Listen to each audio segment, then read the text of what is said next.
What up? What's going on, you guys? Welcome back to the show. So, guys, we got some really big topics to talk about. One, of course, is the Batman. We're going to talk about that because this is the first time that on this show that we're going to do a review of the Batman a little bit later on the show and kind of give you our thoughts on it. I know Neil has seen it. Did you send Neil the link? Yeah, I sent it. Yeah, I just okay. Neil saw it yesterday. Ryan saw it yesterday as well, and Ryan will be joining us very shortly. Anthony, of course, saw it on last Tuesday. Seen it like 3 times. You seen it like 3 times? Yeah. I saw it on Thursday, and I thoroughly enjoyed the movie. Mm-hmm.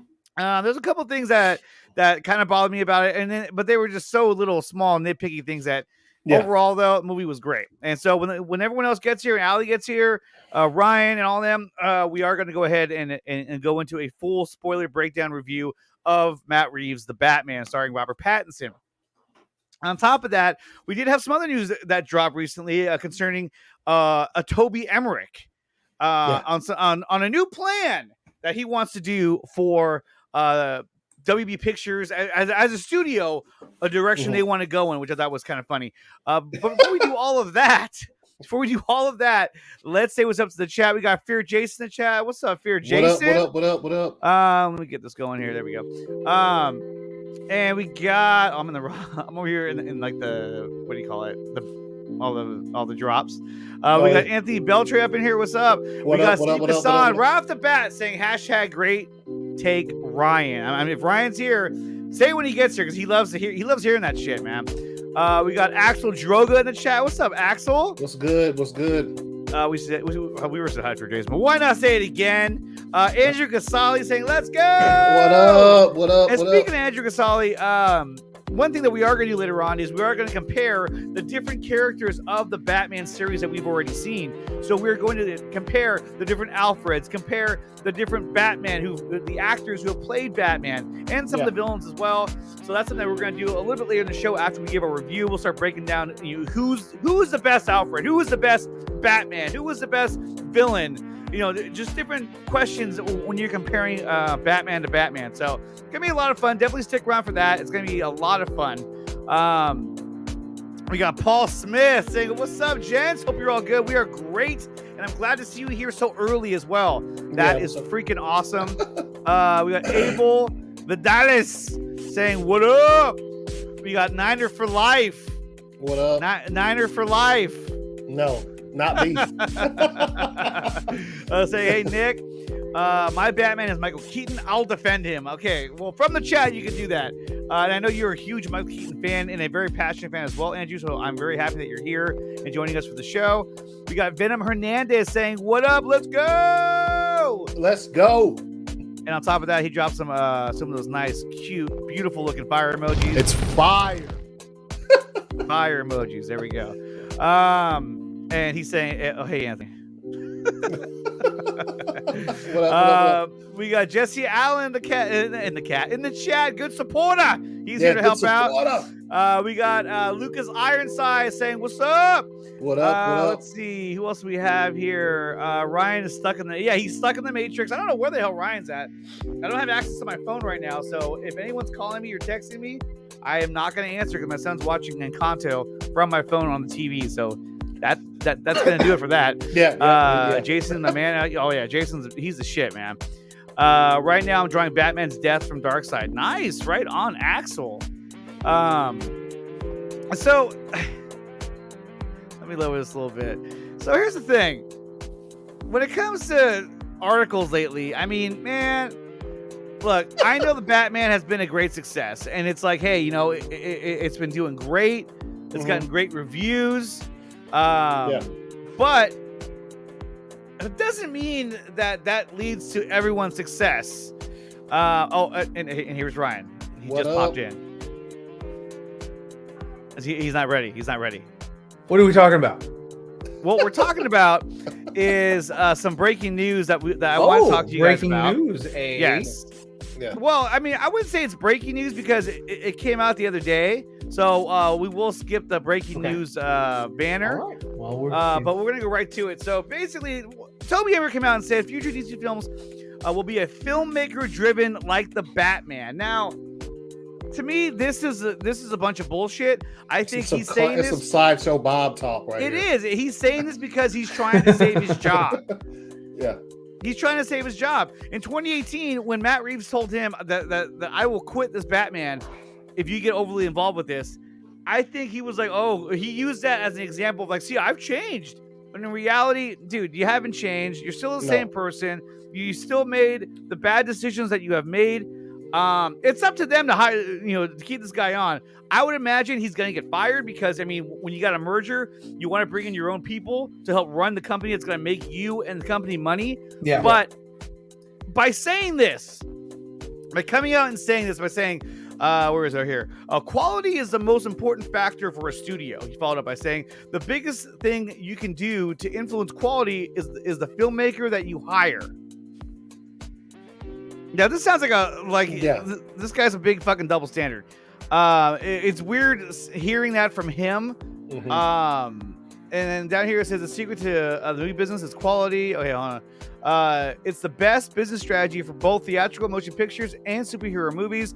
Movies don't have to have all the same tone or interlock with other DC movies or have Easter eggs that set up another film.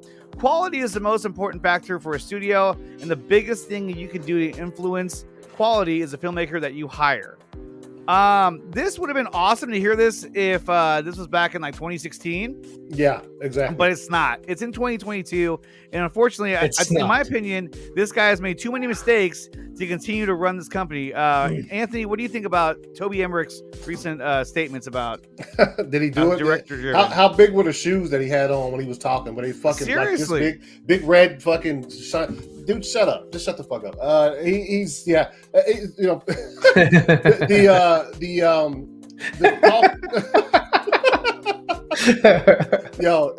the talk about that's such a good picture. Trying to save his job is probably pretty fucking spot on, I would think. And it's too little too late as far as a fan goes. This is coming from a fan. Too little too late. Like this shit should have been the focus of that studio like 7 years ago. So it wasn't. And you had 30 minutes cut from BVS. Then you had the debacle that was the Justice League.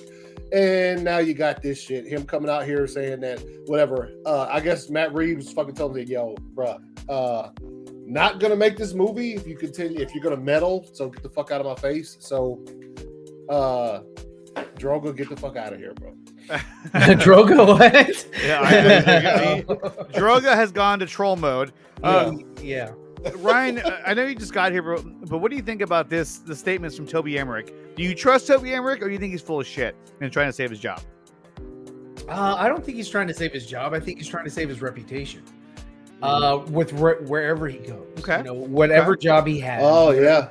Like he knows he's getting fired, so for the next job, I gotta be. He's just trying to. I mean, and that's what they all do, right? It's all about themselves. It's all about their reputation. So they speak what they think people want to hear, right?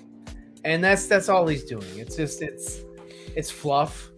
It's kind of like when Joss Whedon was given a microphone, and on that one interview that they had, some New York paper, I forget what it was, but I think it was this year, where it was just like, oh yeah, no, it's he was trying to save his reputation. Yeah, and that's pretty much all this stuff is, man. It's I'm sorry, but I wouldn't trust Toby with any more DC properties. Regardless if it's Matt Reeves, or if it's Zach, or if it's Patty, or if it's James. Patty. Who? Come on, Patty. Patty. Patty Jenkins. Patty Jenkins. Patty Jenkins. And also, too, you guys, I mean, depending on how the show goes, so you guys know that I've been talking to Walter Hamada behind the scenes, sometimes at late night. I'll admit that, okay? I did send him a link to the show. He might stop in. If he does, We'll ask him. We can ask him. If he doesn't, if he comes maybe on, next week. I gotta go. I'm like, nah. I don't blame you. I don't blame you. Yeah. But he may or may not show up. It just depends on the show. And if he doesn't, maybe next week. But it depends on if I'm assuming if we have like a lot of super chats. Oh. Oh, he may stop by. Who knows? I don't know. Oh no. Could be. Nevertheless, the Batman was a complete box office success. But even before we get to that, this is okay. Either way, I call bullshit on this. I think, yes, I agree with Ryan. He is trying to protect his reputation and trying to, make sure that whatever happens after this, people know, hey, this guy was making some good decisions over there. He's got a lot of experience. Yeah. Or no. Or no. At the same time, I mean, we don't know if he's been told, like, hey, you need to come out and make these statements in order to represent the company correctly. But either way, I don't believe a word this man says. And if he gets the axe, I'm not going to lose any sleep over it. And look, I mean, obviously, we're talking about people's jobs here, people's careers, how they make money, how they make a living. Now, I'm not saying if this guy gets fired, he's going to be like on the unemployment line. No. Toby is, like I've always said, Toby's old money. Toby is old money. He's protected by other people that have his same interests, right? Mm-hmm. So, I mean, he may have known somebody at Netflix, if that was a rumor or not. He was shopping around his resume, if you will. Mm-hmm. He's not going to shop around his fucking resume. Everybody in Hollywood or in that sphere knows who Toby Emmerich is. It's not like he's not I don't want to say he's a household name, but I mean, it's not like he's an unknown. So, right. Yeah, I mean, he's going to be fine regardless, whatever, He'll be fine regardless. However, I would love to see him be moved out of WB because, like I said, the decisions that he has made, especially in regards to Zack Snyder, okay? In regards to Zack Snyder and his famous... The Snyder Cut. And how he handled that was absolutely ridiculous. But on top of that, he made some statements based on, after the success of the Batman. You fucking checked out for a second. What happened? What did I do? I don't know. It was you went full Gollum. So what? So he made those statements after the success of the Batman was put out there, which is like, okay, I mean, whatever. But he makes a statement. But then there was this. Ray Fisher tweeted out today. And this was a good one. Yeah. Anthony, why don't you go ahead and read Ray Fisher's tweet? Yo, that shit's small. Okay, I see it now. All right, I brought up on the second screen. It's small on this one. Let's see. Toby Emmerich and Walter Hamada must really be scared of this at Discovery merger. These public credit grabs and puff pieces about why they shouldn't be fired are laughable. If Toby wants to talk about directors, he should talk about his hiring and protecting of Joss Whedon. Accountability over entertainment. There it is. Boom. And here's one of the images where it talks about what is this one even say? Ryan, you want to go ahead and read that on your little tiny screen? Yeah. I can see it. I can see it. No, there you go. Spectacles. As Discovery Communications is set to I can't read. Is set to merge with Warner Media as early as next month. The success here of Batman should serve as a reminder to CEO David Zaslav as to how theatrical continues to work vibrantly for the studio, and how executives like Chairman Motion Picture Group boss Toby Emmerich and DC President Walter Hamada are instrumental for the momentum of the studio's success as the pandemic eases, because it was never really a thing anyway, and movie-going resurges. There's been word around town that Zaslav is bound to make staff cuts at the new merger. No shit. Even talk of some new overall Conglom. What the fuck is Conglom head? However, Zaslav should I don't know what the hell Conglom is. It's probably supposed to be conglomerate.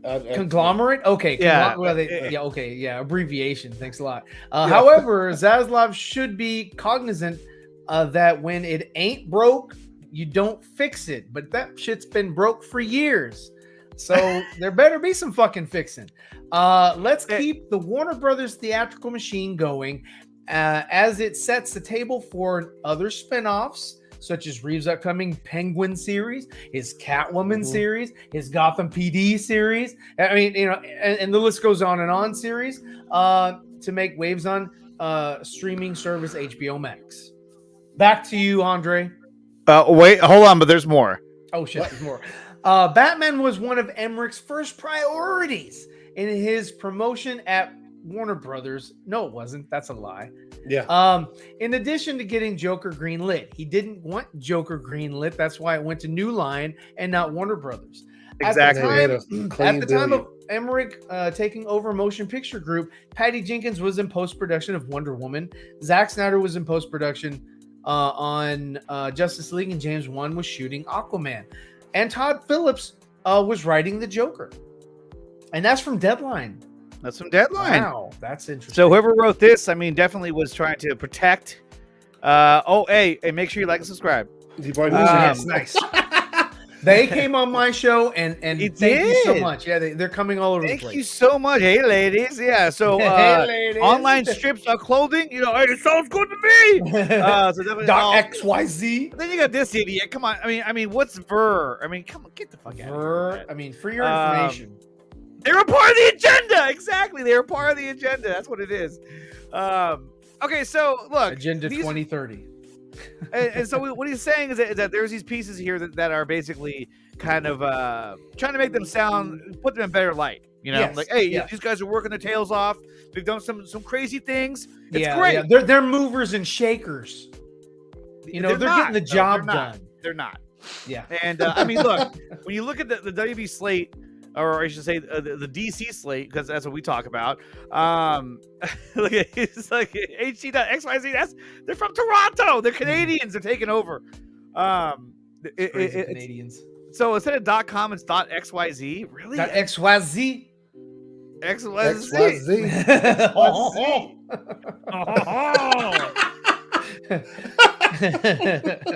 He's like, Jesse, you ordered me? I hope not. What's going on, Phil? Phil, what up, homie? What's up? So we're talking about this tweet from Ray Fisher talking about Toby Emmerich, how he made the comment that this is going to be a director-driven studio. I don't really believe him whatsoever. I think he's just trying to, as Ryan said earlier, he's trying to protect his reputation. Phil, what do you think? Do you think that there's any truth to what Toby Emmerich is saying? Toby Emmerich, tell the truth. That's a good one. It's funny. It's fucking funny. Exactly right. Hell no. There's absolutely zero truth to what this will say. He knows damn good and well he's probably on his way out, and he's just trying to save face. And to Ray's point, these public credit grabs and puff pieces, it's all bullshit, dude. He's really just trying to make it look like he's the reason this should happen. It's like, no, dude, fuck off. Just like what the article says, fucking. After he greenlit Joker, no. We all know that. I know, right? They were he came in when Joker was already being written. He can get fucked. He can get fucked on that one. No way. That's get out of here. And then obviously we saw what happened when New Line took it. They was just like, we'll take this $1 billion movie and we'll put some stacks in our pockets and fuck you, Toby. So there you go. Fuck you, Toby. There it is. I mean, I couldn't have said it any better. It just fuck you, Toby, or as Zach, plainly put it, or I can't even find the damn thing. No, second one. Yeah, second Warner Brothers. I love it. Absolutely love it. However, going back to the movie that we're here to talk about. So recently, the report finally came out. Yeah, the Batman. That the Batman soared to a bedazzling $134 million opening. Bedazzled, that's what they said. So that's what it did. Why did it show Indiana Jones? I don't know. A 130. Well, it's a slideshow. It's a video. $134 million. Can you fucking believe that's what it did? That is crazy. Yeah, that was legitness. Yeah, it was. Huh? The fucking chiclets, bro. Chiclets. I know that's what front teeth were. And we also got the regular Neil joining us. What's up, Neil? What up? It is. Yo, what's the regular side over here? I'm a little slow. It's slow. Little chop. Yeah. Chop. Papa Sui. Chopping. All right. So, no good. No good. So the Batman was a great success, $134 million. And now we all had a chance to see the Batman. And I think all of us, well, Neil, I haven't really talked to you about it, but we're going to get into our review in just a little bit later on the show. But so this one says, the Batman starring Robert Pattinson in his first turn as the brooding crime fighter flew to a huge $134 million. Man, pause that video, dog. Just pause it. You're getting clapped. We're taken down. There we go. I didn't even know how to. There we go. Yeah. Look, it pops up down here. Oh, you want to watch this instead? I got it down here too. Oh, you don't have to go very far. It's also director Matt Reeves' biggest opening to date. Well, it's the Batman. Come on. Right. So it's second behind Spider-Man: No Way Home. I don't think I didn't see the Batman beating No Way Home. That was just too big of a movie when it came out. Yeah, it's also Matt Reeves' biggest opening to date. The only second picture since 2019 to cross $100 million in the box office in its first frame. On Sunday, the opening was estimated at 128.5 million, but the traffic for the day was much better than expected, pushing the final weekend number higher. Now, here's the thing. Now, people are arguing like, well, $134 million opening, that's not fair because they're counting the Tuesday screenings. But, I mean, the way I see it is that people were going to go see it anyway. I mean, Phil saw it 3 times. Anthony saw it, what, 3 times? Yep. So, I mean, you saw it that many times as it is. I mean, I don't think that would have changed how many times you would have saw it. It may have skewed the number a little bit, but to me, that's grasping at straws. This movie was a success, no matter how much you want to say it isn't or it is. It's a success. I mean, 134 million on its opening weekend. That's great. And the thing I liked about it so much was that I loved how it was such a story where you almost kind of want to go back and see it again to see all the details that you may have missed the first time. There's so much that happens in this movie. It's crazy. Yeah. True. Overseas, what the hell? The $200 million tentpole opened to an estimated 124 million from 75 markets for a worldwide start of 258 million. Like the domestic number, the final international number came in higher than Sunday's estimate. And you know, so this was great. I mean, there's people out there saying that it was only going to do 100 million. There's people out there that were saying that it was going to do, 80 million. Over 200 million. You know what I mean? Which I knew it wasn't going to do that, but still, 134 million. That's great for this movie. And I mean, definitely they're going to make a part 2, and definitely they're going to make a part 3 as well. I think they already said it's going to be a trilogy. So, I mean, great news for this. I mean, Ryan, did you have any doubt that this would be a success going into the weekend?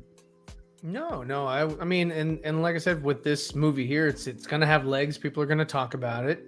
People are going to go back like these guys here that have, and they'll probably hit more than the 3 times. They'll probably, before it comes to HBO Max, along with other people and whatever. I mean, I mean, it's gonna pull in a shit ton of money. Like I said, Batman prints money in any medium. Yeah. From DC, like everything. From fucking pajamas to video games. It always brings in the money. So I'm not shocked that this is gonna and there's no competition for this movie. Truth. Moon Knight, end of the month, still not at the Moon Knight. Are you talking about Moon Knight or Moonfall? Huh? Oh god, Moonfall. What's up, Hussein? What up, Hussein? What up? A regular Neil saying what up to everybody. Hey, Neil's here. Yeah, I had to tell him. I was like, "Hey, Anthony, send the link." My son has my phone right now, so I wasn't able to send the link. I was like, "Oh man." James says the Batman was on my awesome. Seeing it again this weekend. So, what happened to your starting computer? The processor board on one side where I do my plug-in for the internet and like with the port and charging, crapped out. So it's in the shop. So right now I'm on a backup computer that we got that was going out of they just weren't making it anymore, and we got it for $100. So we're like, we need it for editing, this and that. But now I'm trying to use it with StreamYard, and I'm noticing that it can't quite handle the speed. We're noticing that as well. Yeah. What might help? Yeah, I'm sorry. Because right now you got the max headroom effect. It needs a shot of that fucking whatever Bruce Wayne had What was that? What was it in Back to the Future Part 2? I might chill in the chat. You must have the hot special. You must have the hot special. You must have the hot No, special. your sound is good. If you don't like how you looking on there, just turn your camera off. And turn the video off. It'll probably run smoother. That's probably what I shall do. If the sound is good, then that's what we will do. Does he have the sound is perfect. He's got no avatar either. It's just like, yo, fuck it. Yeah, it's trash. It's that irregular Neil with the irregular avatar. That's trash, man. Neil got a camera at 2 frames per second. Yeah, Cat's looking us fucked up. Fuck it, yeah. That's, like, I don't know what's going on. Look at this. Overseas. Hold on. I took it off. Here we go. Overseas, the Batman opened in most markets across the globe, although its release in Russia was scrapped. At the 11th hour, because of the invasion of Ukraine, it doesn't release in China until March 14th. So China, in about a week, will get their crack at the Batman, which it'll then just take off at that point. Yeah. So, look, when it comes to Matt Reeves and the crew that worked on, the production crew worked on the Batman, hey, he's gone. Bravo, you guys did an amazing job. It was a complete success at $134 million. And those people out there who basically said that it wasn't going to do that much money, I mean, honestly, it did. And it crushed expectations. So, but you should have known that. You should have known that because it's a Batman property. And as Ryan says, Batman prints money. Yeah. Every time. And then The Rock even had a little shout out. He says, love seeing the Batman movie do this kind of spectacular box office bit. Actually, you know what? Hold on a minute. Anthony. Oh, yeah. Go ahead. I can't fucking do the voice. And then you got to round it off with watch the XFL. Yeah. Watch the XFL. Can you smell? All right, so here we go. All right, love seeing the Batman movie do this kind of spectacular box office business. Excellent uptick trend for our movie industry. Our WBDC partners, and most importantly, a big happy audience. Congrats to the cast and crew. I know how hard you all worked. Fucking fist bump and shots of Terramana tequila. That's what I mean. And this article says it did at that point. It was doing $128.5 million. That's from the Wrap. Boo. But anyway, and then not only that, but then you got David Ayer also saying the Batman is so well done. Congratulations, Matt Reeves. And then he even tagged WB Pictures as well. So this goes to show you. Look, I mean, you have David Ayer, saying great job. You have The Rock obviously saying, yeah, this movie was fire. I mean, unless you want to say that these guys are part of an agenda, I think these guys are just showing praise and respect to the filmmakers, and that's awesome in my opinion. Yeah. Agreed. Yeah. What's this? And then just to bring this up, BVS did $166.1 million. It didn't make $1 billion, damn it. But it did $166 million. And 422 million worldwide. That's still their biggest opening to date, I think. Yeah. That's crazy. And imagine if it was the Ultimate Edition. When you got the full If it was the Ultimate Edition, I swear it's the same thing as Batman. It would have legs. They, a lot more people would have said, "Hey, check it out." Yeah. Yeah. Oh, I love Jay Oliva. He just liked my comment. Really? What comment was that? Oh, here's what I said. I said, Jay, thank you for all your contributions to the character of Batman. And as far as I'm concerned, you have more authority on the character than a sad Cowboys fan ever will. He liked it. Just fuck Batman on film. Yeah. Seriously. And then I thought this image was funny, so I want to show you guys. There's Batman with the pizza. I did see Little Caesars in the movie. Yes, they did have a cameo. Yeah. It says in the movie, Gotham we deliver. There's a little bike. They also had a billboard. Yeah. No, yeah, that's what I'm talking about. That's what it said on the billboard. It says Gotham we deliver, and it has a little bike with a pizza. Also, with the legs for this, when it does hit HBO Max, Amanda that was on the show last night, she lives in Canada. They ain't getting that shit when it comes to HBO Max. Like they don't have HBO That Max. sucks. Yeah, they've So got that if it's still in theaters, that's more money. If people still want to watch the Batman, they'll go see it because that's the only They're gonna opportunity. have to. Yeah. Now, Sickness is right. Imagine if BBS had a 6-day premiere as well. Now, I don't remember exactly how they premiered it, but I will say this. If it had a bigger premiere like the Batman did, yeah, that would definitely help. But I think that when you're coming out of a pandemic and you're like, how do we ensure that people are going to go see this fucking movie? Mm-hmm. You're going to market the crap out of it because you're that confident with the movie. And also, you're going to, like, I thought it was really a genius idea to do the screening in IMAX on Tuesday. That was a really cool idea, and it sold out. I mean, it made a ton of money. And I think that's probably something that they're going to do in the future as well. I wouldn't be surprised to see Marvel do the same thing with some of their movies. To me, that was a winning formula for success. Also, almost incomparable. It's just the evolution of watching movies in theaters. It's just changed. Like a couple years ago, when they first started doing Thursday premieres, it was at midnight. Then a few years later, with the Avengers movies, that shit moved to 7. Now I could see it at 3 p.m. on a Thursday. Like that's how early it's moved. So like you can't. And also ticket prices. Those are some things that I just think are incomparable unless you're like some type of economist with like that knowledge of like how those numbers work.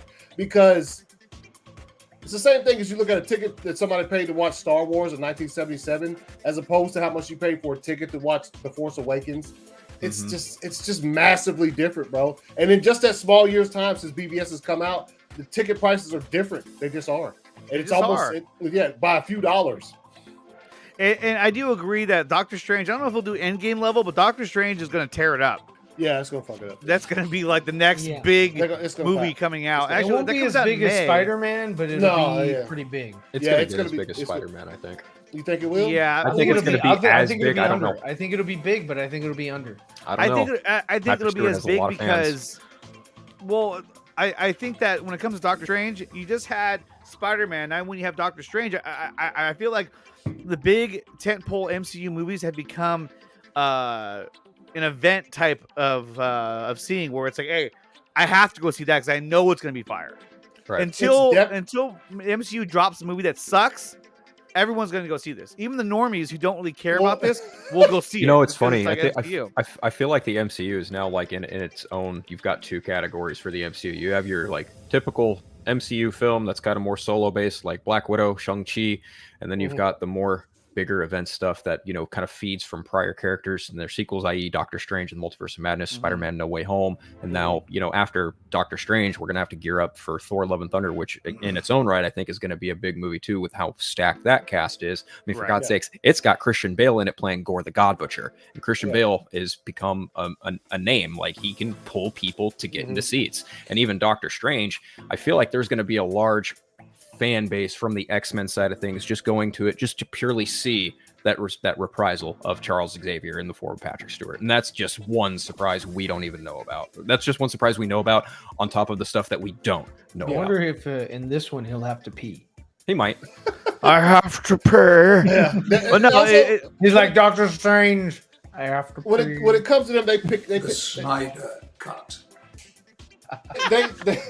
They also, their strategy is pretty much, I mean, the quality of the movie, you could say whatever, but their strategy is foolproof at this point. They knew Ant-Man and the Wasp was absolute trash, but they knew that the last movie you saw before you saw that one was Infinity War. So you're going to show up because you want to see what the post-credit scene is going to show you for the next movie. People show up.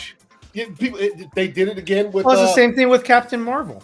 Yes. I mean, you didn't need to see that shit between Infinity War and Endgame. It didn't give you any extra context. They know what they know when they drop that. Just like the second Spider-Man movie, Far From Home. They knew it was the first movie that you got to see after fucking Endgame. Like it was like, yo, let's. Yeah. Of course, they beat it to death or whatever. But it's also got a special case too because it is Spider-Man. Spider-Man is inarguably like the most profitable character Marvel has in their entire catalog. Yeah. But you're not wrong.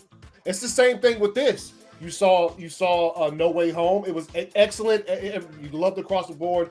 And then now the first movie you get after that, bro, is you got Morbius and those things. But I'm saying you're getting Doctor Strange, the people are going to show up to see it. I don't know the final box office. I don't think it's going to reach No Way Home.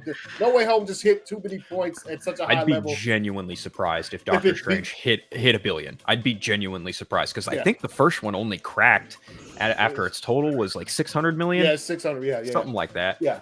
So yeah, no, I mean, but that's the thing that they built it up to that point where like you're gonna go watch it because you want to see what happens. Right. Whether or not you like Doctor Strange, but you already know, like, yo, I saw this little things here and there, and that's they know how to they know, and not that I think that Doctor Strange is gonna be a bad movie. I think it's gonna be fire, but like.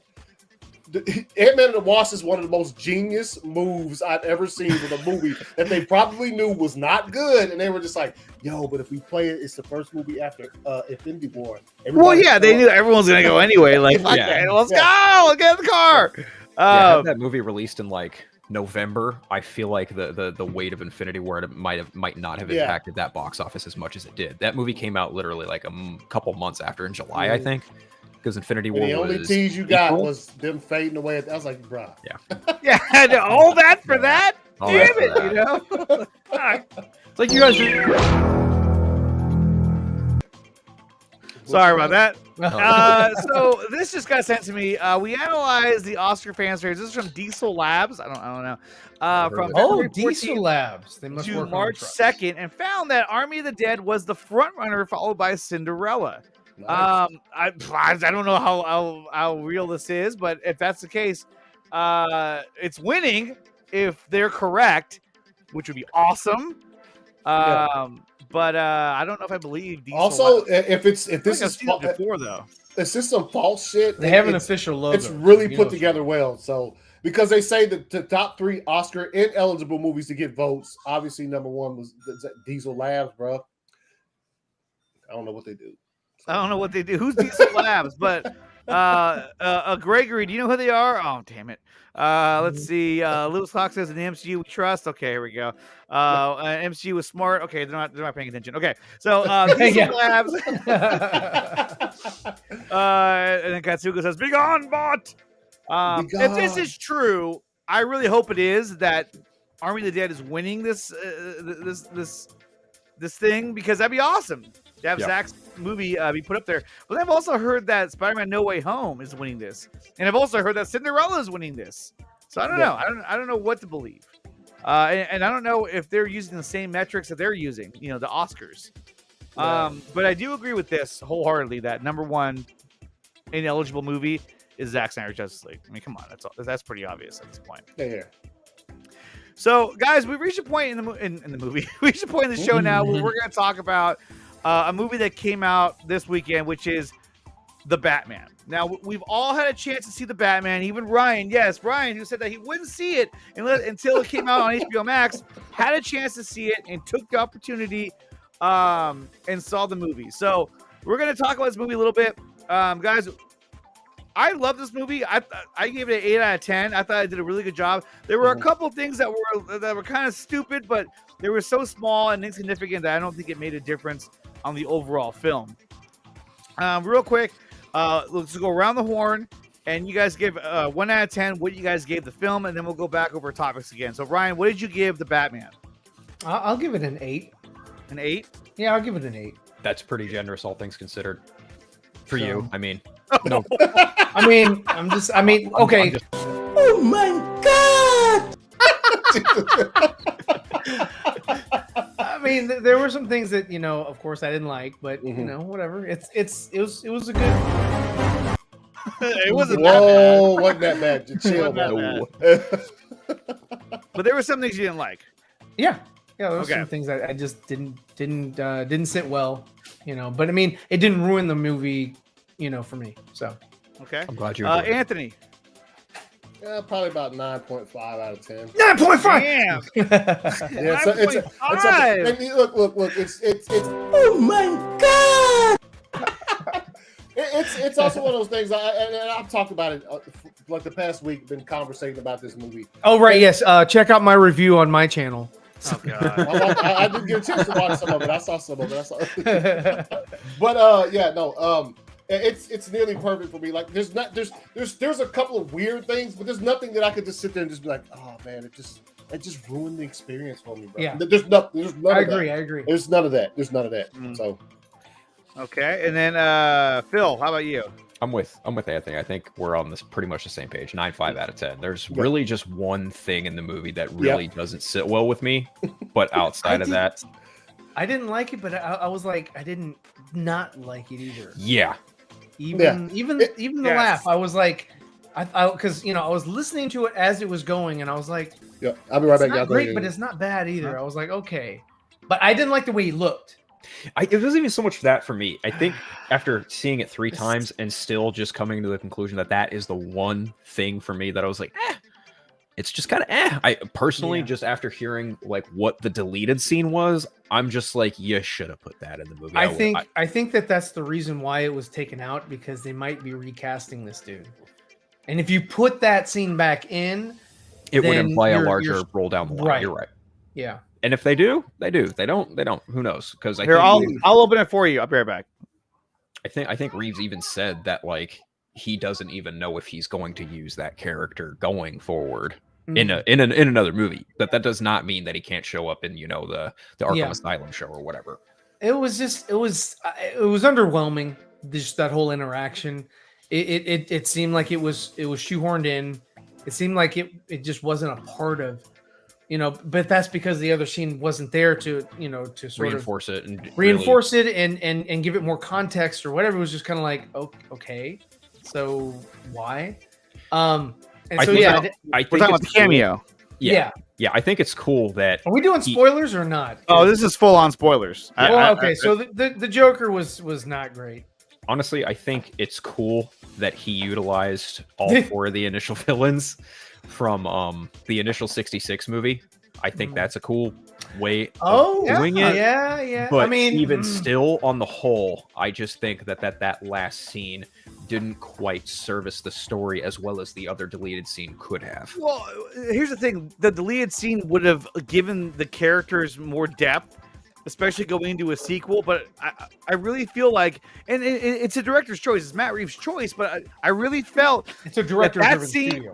It's a director-driven studio. But I felt like that scene, the scene that we got in the movie, should have been an end credit scene. If that was an end credit scene, I feel like it was meant much to be, better. But then they much just better pushed it into the. But very exactly, end it felt shoehorned in. It felt like, Riddler's reaction for me wouldn't have made sense for it to be a post-credit scene, because he's seeing what's going on or whatever and like reacting to that. But it seemed like his reaction was okay with what was going on. But yeah, no, I don't know. I think the reason why it wasn't a post-credit scene is because it would have mirrored Batman Begins too much. Well, Batman Begins ends virtually on the same way, and kind of on the same note too. Yeah, he gives him the card. He goes, "I'll look into it." I'll look into it. I'll look into it. I'm not even going to argue. I never said thank you, and you never have to. If you think Batman Begins or The Dark Knight is better than this movie, I'm not in any way. For me personally, and this is also in my review on my channel, I do go over my top 5 Batman films, and you can definitely check that out. Okay, so hold on. It's a good movie. It's a good movie. Speaking of which, okay, let's go around the horn real quick. I'll be the last one. We'll start with Ryan. Let's go over our top. Our top 5 Batman movies, and now BVS counts as a Batman movie in this poll that I'm doing right now. So, what is your top 5 Batman movies?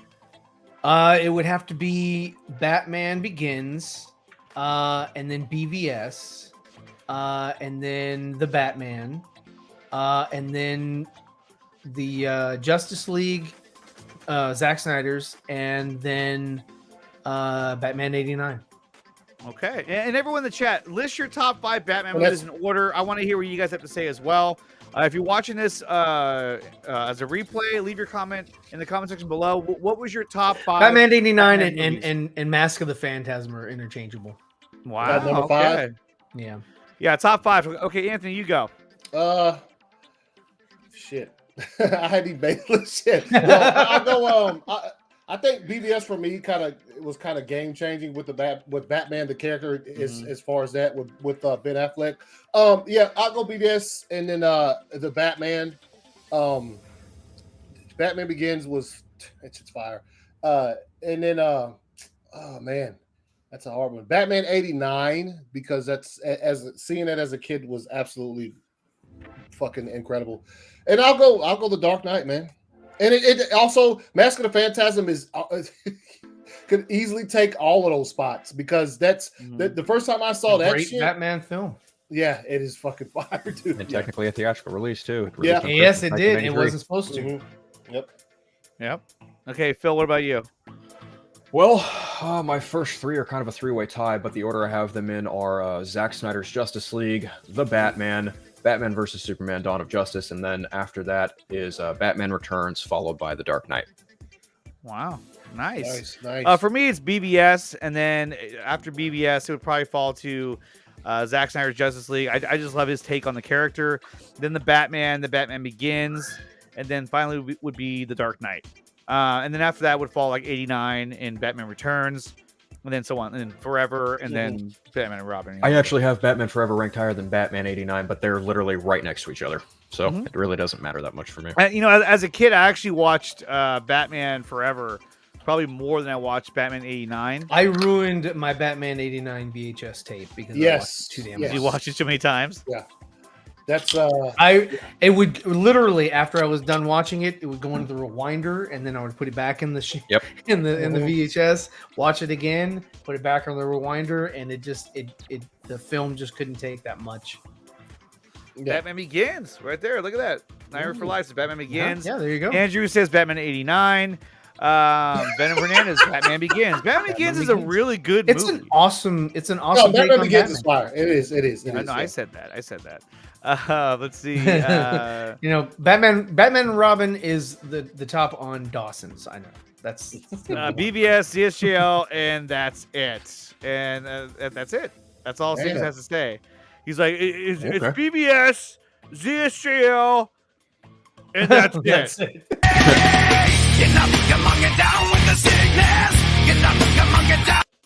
Well, saying this, if it means anything, those are my top two. So we're somewhat on the same page. Okay, so having said that, okay, now we saw the Batman movie. Now, I thought the intro was really cool. And remind you, we're doing spoilers here. Yeah. When he does the monologue, and then he starts monologuing. Yeah, I know. when he does the monologue, when he's talking about essentially what Batman is in this world and what he represents, I thought that was a really cool way to introduce the character. I just thought it was phenomenal. But then the way he walked in, I know he walked in nice and slow, but I kind of felt he was kind of like, he was like, I'm giving you so many chances to run. Hello, but I get he's just kind of walking up. The hell are you supposed to be? I'm vengeance. That's probably what I would have said. Who the hell are you supposed to be? But they should have known, like, oh, that's maybe not, because no one's really ever seen Batman.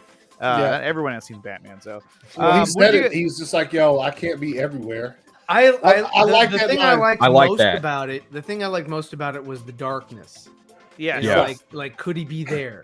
I liked that. The idea that he is literally the boogeyman of Gotham City. Whenever they showed several different criminal activities, and you were like, is he going to show up in this one or this one? And they all saw the signal. They were the one that he showed up in is the one that, like, how the fuck did he know about this? The other one, the helicopter that saw him and everything. I was like, oh, he's got to be watching somewhere, right? Yeah. No. I think he was just. He's like, I think they're gonna mess with that Asian dude.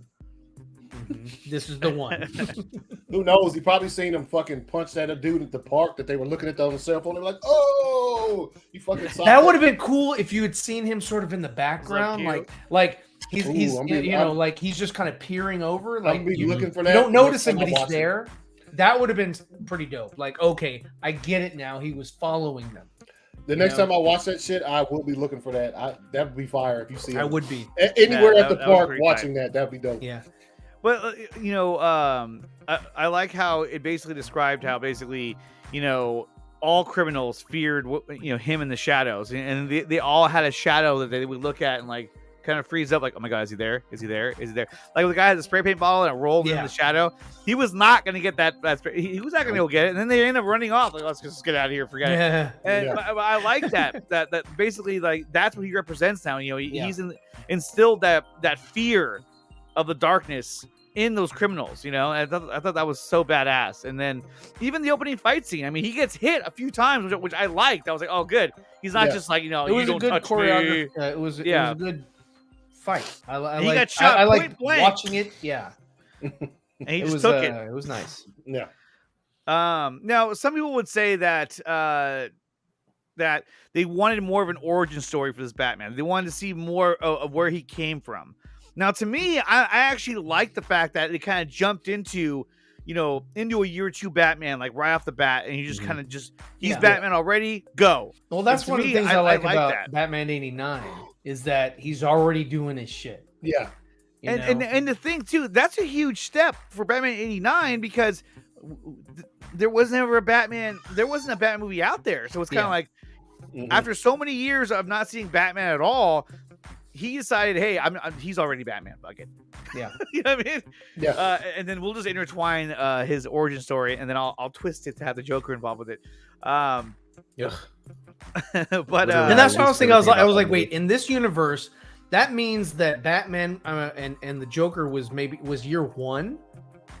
Yes. Yes. And that means that somehow, do they still create each other or some shit? I mean, was he the Red Hood in this one? Was he, the failed comedian, or whatever, what was he in this one? So I don't know. It's just according to Matt Reeves, he suffers from like some kind of facial disfiguration where he has a constant smile. Yeah. And it's like it's very much in the same vein as like the Conrad Man Who Laughs. Yeah, I like the hair. I like the way the hair looked. The hair, the hair was cool. Yeah, the hair was. It was a little bit curly. He looks like the Arkham Asylum Batman from the like once he takes all of that fucking whatever that serum and shit. You know what I'm talking about? The Titan serum. Yeah, in the game, and he gets all. Oh, he gets hella yoked. He's like, ah. Yeah. That was ridiculous, but yeah. Stuff fun as hell, but yeah. The scene, the Joker scene it just felt kind of shoehorned in. I felt like it could have been done a little bit better. It was cool that it was in there, but it was almost unnecessary. Like, you didn't if that scene hadn't been in there, it would have changed nothing for the movie. No. Right. What did you guys think of the detective part of Batman? Going into that crime scene at the beginning of the movie. I thought it was badass. I was like, dude, this is really good. It was ruining the crime scene. It was like, oh, it's okay, his gloves. I was like, wait. But see, I at the end. That's still I love that. I loved it. Yeah, that humor, the humor in this movie, I'll say it again, was absolutely fine. It was so subtle, and it was no belly laughs, no shooting, gag. No belly laughs. I have to say that I didn't laugh once. I got a big belly laugh every time Batman punches Gordon. That shit was fun. No, but like, when they walk into the fucking orphanage and Batman's like, no guns. No guns. Like, hey, that's your thing, Chief. That's your thing. No, he calls him man. That's right. He does say man. Yeah. He calls him man. I was like, yo, that's funny. That's funny. The thumb drive. Yeah. Joke. This guy's hilarious. Yeah. And then he had the fingerprint. He was like, oh my god. But no, the humor was good. It was tasteful, and it was done in the right way. That really it was good for the Batman character. It wasn't over the top. It wasn't out of character. To me, all the humor was in character, not like this. And then it wasn't like that shit. It wasn't like that shit, which was great. When it came to his suit, I was not a fan of the cowl. I'm still not a fan of the cowl. I don't like the way. I don't like the nose. I don't think his face looks intimidating enough. And that's something that I hope that they improve on. But the overall, like the armor, the chest area, I loved. And the pants are just cargo pants with a bunch of pockets and stuff. I was like, why are you guys keep aiming for the chest? Just hit him in the legs. He's done. Shoot the glass. Shoot him in the head. Yeah, shoot him in the head. What did you guys think of the suit, Ryan? Did you like the suit? The suit itself? Yeah. Okay, never mind. Phil, did you like the suit? For the most part, yeah. I don't know that I have the same kind of gripe with the cowl as you and a lot of other people do. I think it's kind of reminiscent of the 66 cowl to some extent because it does have that hedging around here. I do think that suit is going to evolve. I do think that there's going to be, some kind of upgrade or some kind of difference by the time they do a second film. I do think that his suit's going to evolve. Yeah, I did. But on the whole, I really like how the cape became the wingsuit. I like that when he has to escape from GCPD and he magically has a squirrel suit. It reminds me of what was it? There was another one where like you hit the chest and it goes and then like opens up. I forgot there was another movie that did that. Not a squirrel suit, but something else. What was it? I agree with this. I thought Pattinson was a little too stiff in the costume. He to me, he didn't look menacing enough. But acting wise, he did a great job. I just thought every time I see the Batman, I kept thinking he doesn't look intimidating enough. You're too. I know, but still. but this is okay. Now I don't know about this. I think that's actually a good point because when he first runs into those goons at the beginning of the movie, they're all fucking laughing at him, like, "Who the fuck is this guy dressed?" But see, that's where I think like Batman Begins did a little bit better of a job with the whole theatrical thing, like using that, who are you? Just using the night or using the shadows, which is what I liked about BVS. Where Batman, and that's where I think that a lot of directors sort of like. They have that one thing, just like same thing like Matt Reeves. He, the darkness and all that, right? He comes out of the darkness. Same thing like Zack Snyder. He, it's they use the dark, and then after you've seen that really awesome thing, they never do it again. He never goes and he never continues to use these things, to sort of help him out and give him the edge against whoever he's going up against, to use the night, to use the darkness, to use his, the smoke, bombs or whatever. Right. There's that one thing that he does at the end of this movie where he's fighting, the Riddler clan, where he's, fighting him with, in the smoke or whatever. And that's cool. That's a straight rip from art from the Arkham games where he uses a smoke bomb, jumps in, takes out the goons. That's a straight rip from the Arkham video games. Right. It was a smoke bomb. Yeah, it was. Huh? Yeah. These directors need to kind of go back and use him in that again. Like, it's kind of like after you've seen him, he's just out for the audience for the rest of the movie. I will say, I think Reeves probably used Batman coming out of the shadows more than any director prior. Because there was a couple times where he did do it in this movie. The beginning where he takes out the goons, when he goes and confronts Gordon about who the rat might be on the rooftop when the sky is like dim and blue and you only just see the shadow and then Batman pops out of it. And then again, when Coulson is sitting there with the bomb around his neck and the phone is beeping because Riddler's calling him and Batman just trucks out like a freaking cowboy and confronts him. And then I think even again, I think there's also one other time where he does it, but it's escaping me. Well, I mean, there's so many scenes in this movie that were so good. I mean, going to that scene at the funeral. I mean, I almost wish they never showed us that scene because that would have had so much. If they hadn't have showed us that shit would have been like it was still fire. But if we hadn't have seen that, we'd have been that shit would have We hear everyone outside like you're like, what the hell? Like, all of a sudden, bam, he goes riding in. You're like, oh my god. And he saves the kid, and then he has the phone and it's ringing like like I was like, how long is this thing gonna ring? Is that the thing? I was like, okay, this phone won't die. You know what I mean? Because all of a sudden it was nighttime, and the Batman shows up, and I'm like, I was like, the bars on that phone must have been like I don't know. I was like, does he have a charger attached to it? Like, come on, answer the damn. And then the Riddler's at the other end, like, dude, he's not gonna answer, dude. He's legit just waiting. He sat there waiting for hours, just waiting for Batman to pick up. He's in the bathroom, but he's fine though because he was collecting super chats. I mean, you're not wrong. He was kind of an internet sensation. He was. Yeah. His Patreons were there at the end. Like, they were like, oh, hey, where do we get those masks at? We got them at wholesale. Army surplus store. Yeah. In the chat, they're like, we got you, bro. Yeah, I know. I was like, is Anthony Beltre's there? Yeah. Shame on you. We got you, bro. Yeah. So if any one of us is the Riddler here, it's obviously me. Probably. You're the most maniacal I enough. think it would be I might more be. Dawson. Dawson's a little bit more Dawson. scary. I don't know. I'm the one who threatened to punch somebody, so. Oh, there we go. But that scene was fire. Dawson The only does thing I not do will physical say, violence. yeah, right. But that scene was good. I liked it a lot. I liked the build up to it. And then obviously, Coulson gets blown up. The Batman gets blown back, but doesn't get blown up at all. There should have been Fucking drop Your head. head. Fucking Yeah, drop there head. should have been some deaths in this film. I but think Batman should have died. We'll talk about that in a minute. Hold on. A couple Ryan, times. Ryan. We'll talk about Okay. our gripes of the movie later. Okay. But right now, the thing I want to talk about was the dialogue between Batman, the Riddler, and Coulson. I thought was really, really good. How he forced him to kind of admit, the kind of person he really is.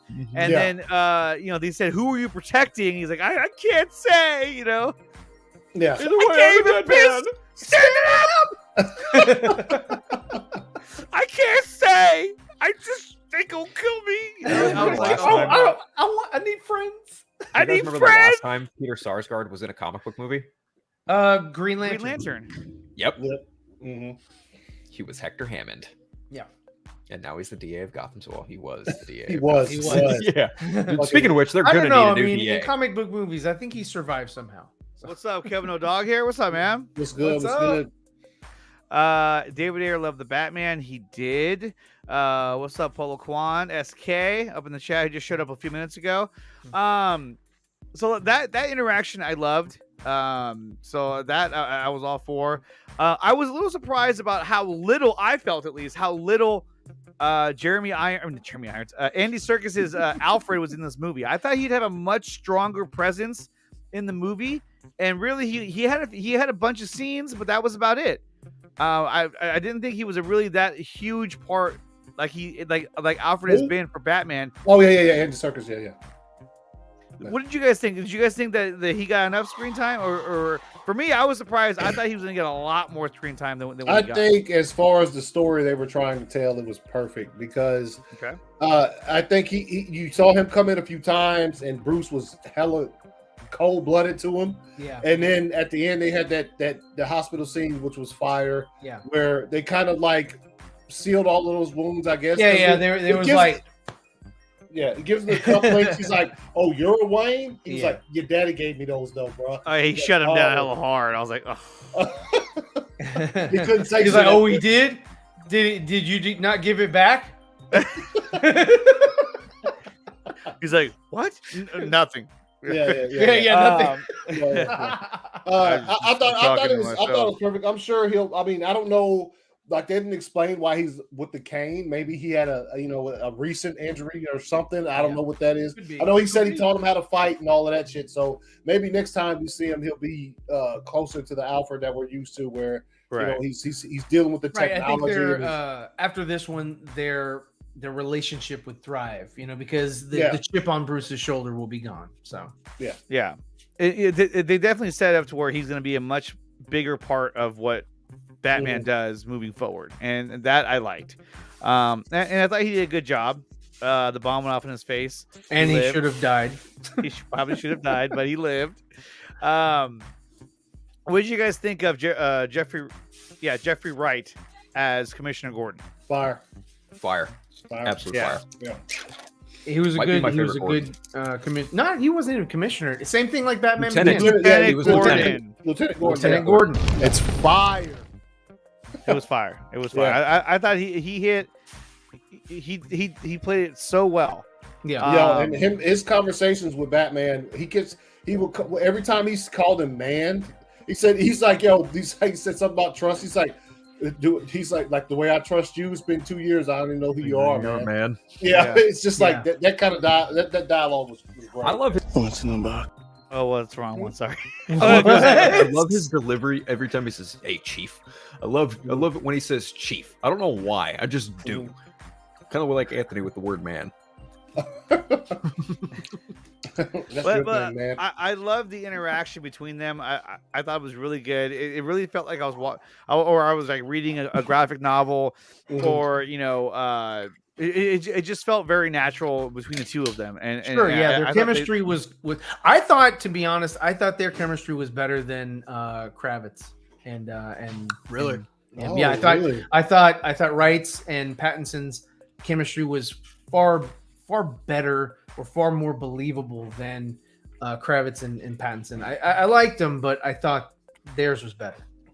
I mean, that makes sense from the standpoint of him and Gordon have been like collaborating for 2 years, and him and Catwoman had just, they meet in the movie and shit. So if that was their intent to make it look like that, that's pretty fucking good, because it worked kind of on that level. I think to Ryan's point, I don't know that I would say that the chemistry between Wright and Gordon was better between Wright and Pattinson was better than Pattinson and Kravitz. But I will say, I don't think there was any bad chemistry between any actors when they interacted with each other. I think if you have a preference of who you like most, that's entirely up to you. I mean, for me, it's probably a tough tie between the Batcat and Batman and Riddler. Because that last sequence with Batman confronting Riddler at Arkham is leagues and bounds, probably one of my favorite, if not probably my favorite scene in the entire movie. Oh, the at the end or towards the end when he Where's the trigger? Where's the trigger? Where is it? Is it over here? Is it under here? Where is it? Is that it? No, that interaction was really, really good. And just him saying, when he says his name, Bruce Wayne. Bruce Wayne. And he kind of, looks over at the camera. He looks at the camera. Camera's recording. Yeah, he was like, "Damn it." Yeah. He's like, I know. I was like, he's like, so. He's like, what do you mean? He's thinking, son of a bitch. He sees it. He's like, let me step back in the shadow. Yeah. But I mean, I would assume that they probably chalked it up to, oh, he's just crazy anyway, and talking about his victims, or I don't even know. Well, see, the thing is what I didn't quite understand was that the Riddler targeted Bruce as well as Batman. Like, he didn't know, but he did, because the orphanage and you're in the tower and we're down here, you can't relate to us and all that shit. So I was like, I like the interaction. I don't think he knew. I think he did know, because after he kept saying Bruce Wayne, finally he's like, "Is the one we didn't get?" And then Bruce lit up like, "Oh, he doesn't know." Like, Yeah. I don't think he knew. I don't know. I don't think he knew. I'm sorry, but maybe I'm giving the Riddler too much credit, but this Riddler, I would think that he would know, and he would have figured that shit out. I think the marketing had a good assumption. I think the marketing was to lead you to believe that the Riddler didn't know. I think the marketing. I don't think that for me, I don't think that was executed. Gillis says he didn't know. Right. I guess it could have been done better. He didn't know. There wasn't. I'm sorry. He didn't. Gillis know. said he didn't know. All right, Gillis. No. I think that him being, the type of personality he is, and knowing Bruce Wayne intimately or personally, rather, and following the Waynes and knowing, everything about his mother. And I wasn't quite down with like Martha having mental issues and shit. That was cool. I don't know if she was, supposed to be schizophrenic or something, or what. There was no definition of exactly what she suffered from. It was just known that she was in and out of the Arkham institution. Right. The little Arkham family thing thrown in there was kind of fire, dude. Like, it threw me for totally fire. I like traditionally that they were included, Because traditionally, Martha is a Kane, not an Arkham. The Arkham comes from the Earth 1 books. Yeah.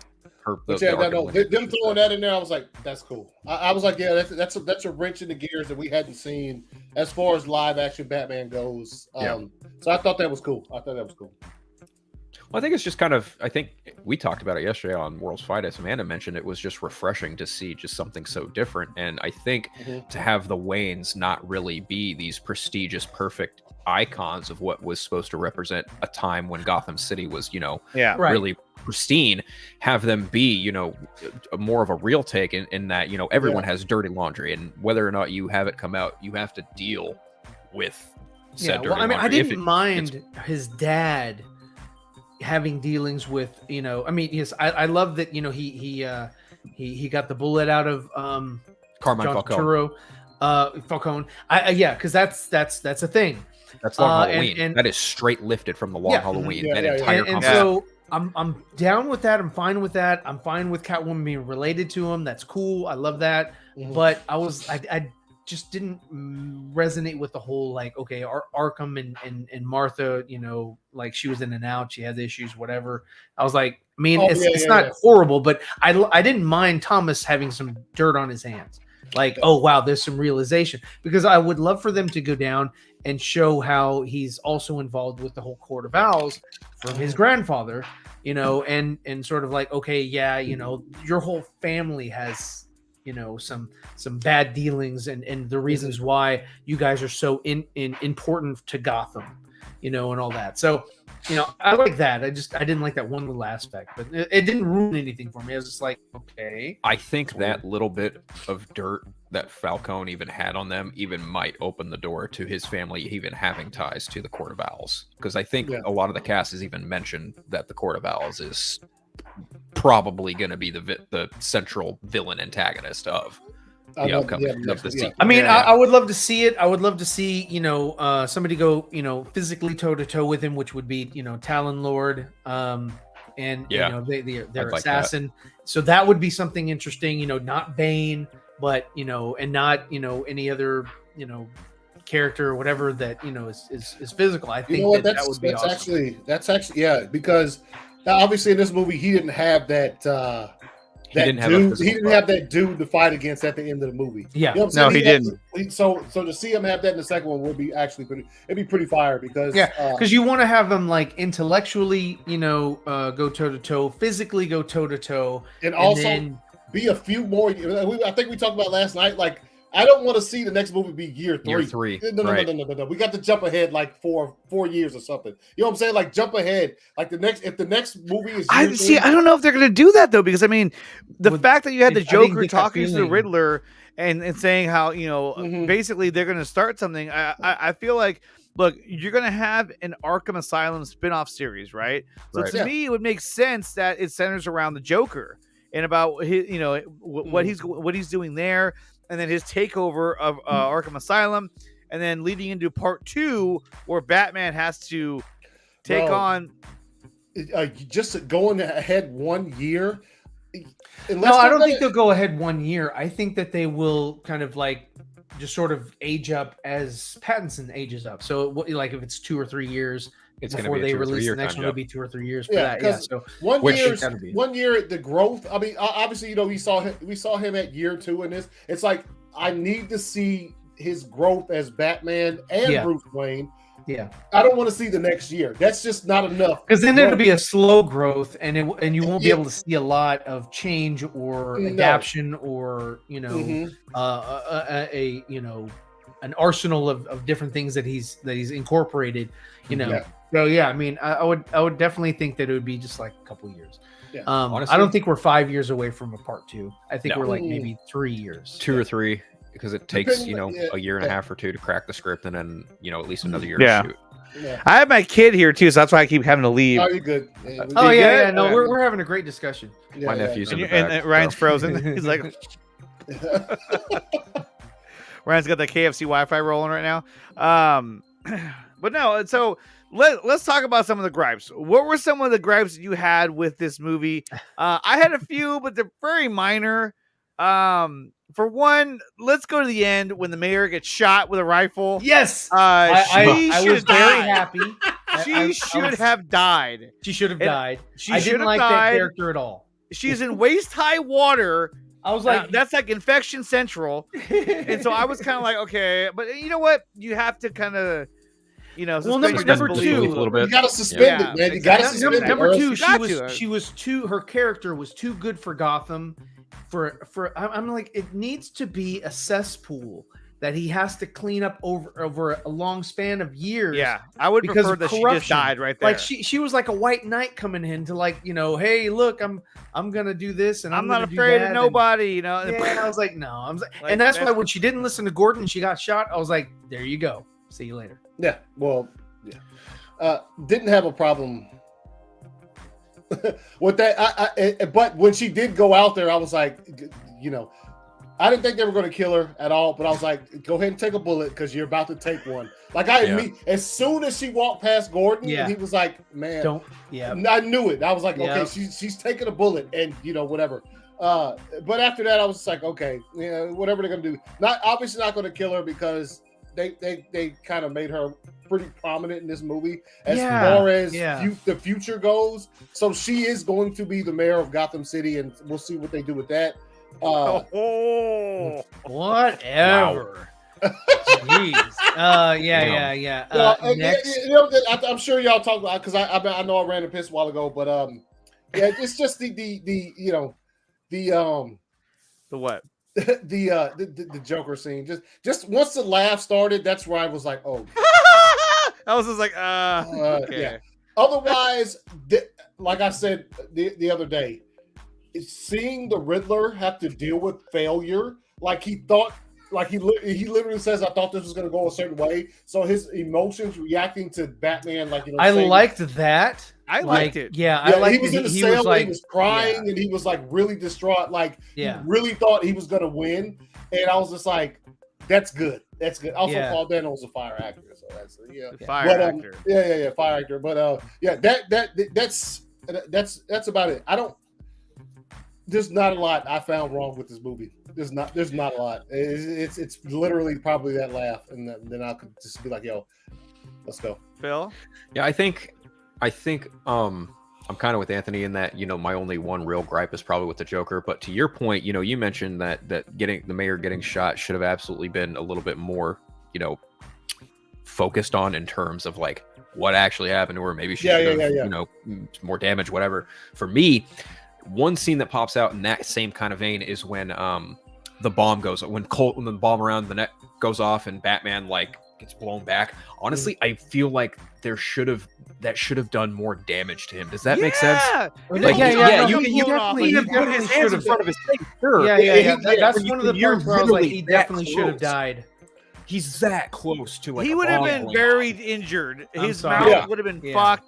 And he would have been in the hospital. He would have been in the hospital right next to Alfred, and they would have had matching beds. But again, he'd have been handcuffed to the bed. Yeah, suspension of disbelief. Didn't bother me that much, considering he hit his face. Well, it's the same thing for when he got done with his squirrel suit thing, and he didn't think it out too much, and he ate shit. He should have. God, his neck should have snapped or something. That's not gonna happen. Come on, I know it's not gonna happen, but I was like, damn! If that had been any of us, that fucked him up pretty good. I mean, it did. He got up like it could have been any of us without like, you know, proper training or proper, like I need a neck brace. Yeah. This is some art from our good friend Dawson. Fire! Yeah, nice. Dude. I mean, it's very focused. The Riddler has done a great sketch. Look at the eyes. Look at that. Yeah. That's really good stuff. Really well done. He drew that in the theater. While he was watching the movie. Yeah, while he's watching the movie. He's bootlegging it. Yeah. He's doing it in comic form. He drew like fucking 10,000 sketches in a 3-hour period. Yeah. Well, you know, leading up to the car chase, when the car turned on, I was like, okay, you telling me nobody saw that car back into that spot 2 hours ago? Like, hold up. You have a problem with that? Did you have a problem with Batmobile just being hidden in BBS? Did you have a problem with that? Because he's a 20-year-old. He's a 20-year Batman. He knows how to get that shit in there. It doesn't fucking matter. It's the same. The Penguin was like, well, the Batmobile was in the dark and it turned on the same way. Yeah, but Batflex was inside of the facility. Back in. There's no way. It's the same situation. It's similar.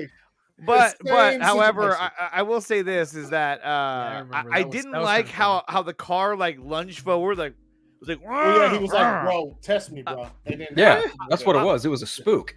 Yeah. I thought the car, like for a minute, I thought he killed the car. He popped, he hit the clutch and he popped it. So I was like, oh shit, he killed the car. I thought it was a mistake. Like he'd be like, oh shit. You know what I mean?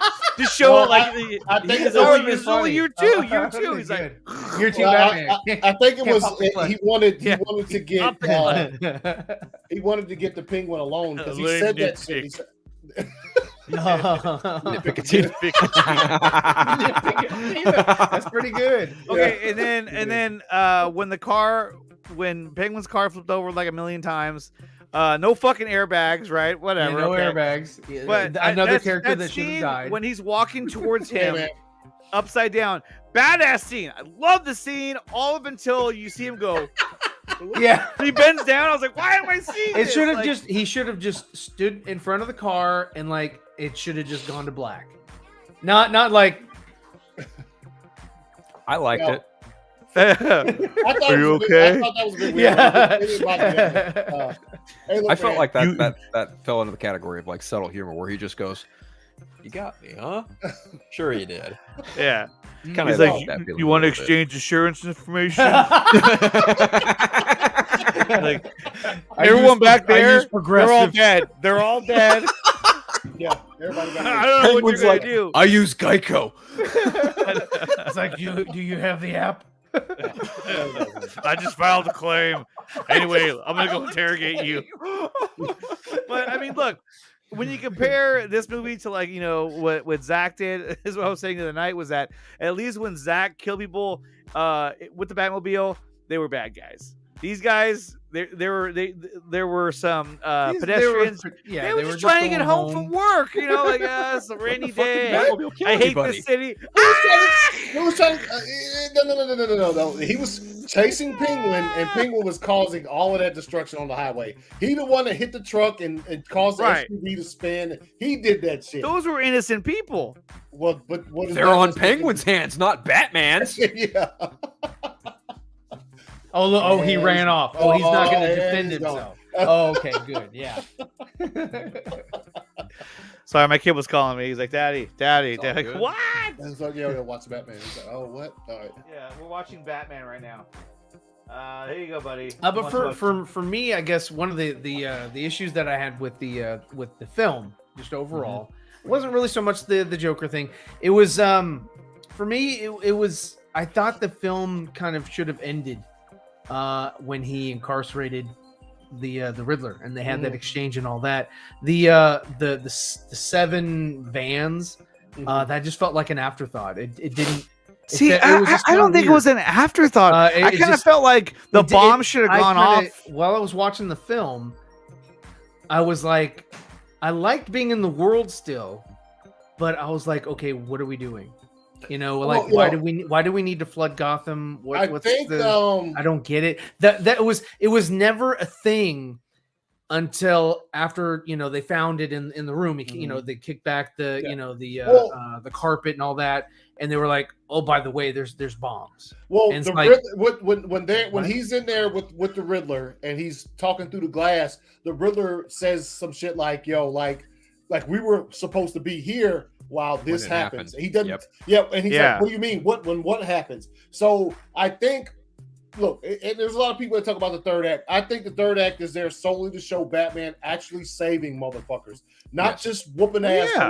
And that's where I kind of, for me, I wished he hadn't. I want him to be feared by pedestrians as well as criminals, like feared by all.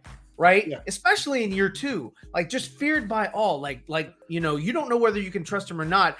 Don't go out at night, and if you do go out at night, don't be caught up doing all the, criminal activity or whatever. Right. He's a vigilante and he's a crazy dude in a costume beating the shit out of people. Yeah. That's what he is. Yeah. But he's also a hero. You on that, but but he's a hero. But he's a hero that nobody knows he's a fucking hero. Yeah. It's nobody should know that Batman is a hero other than Jim Gordon. But he's the hero that Gotham deserves. Oh God.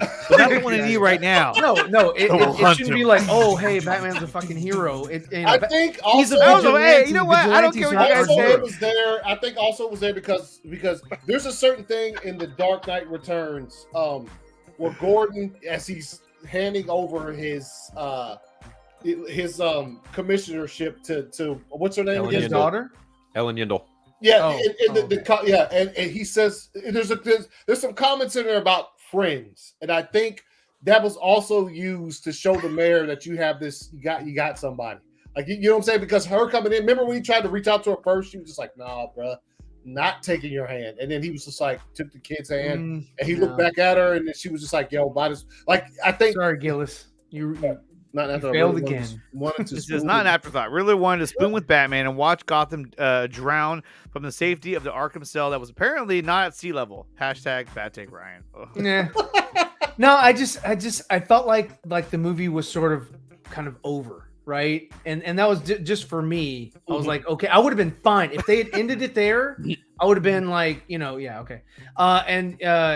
If they had ended it there, I would have been like, okay, it was a good movie. I wouldn't have had any problems, but it just kind of felt like, okay, we're kind of going on, we're going forward, and it's just sort of like, all right, we're still doing something, but it didn't really do much for me after that.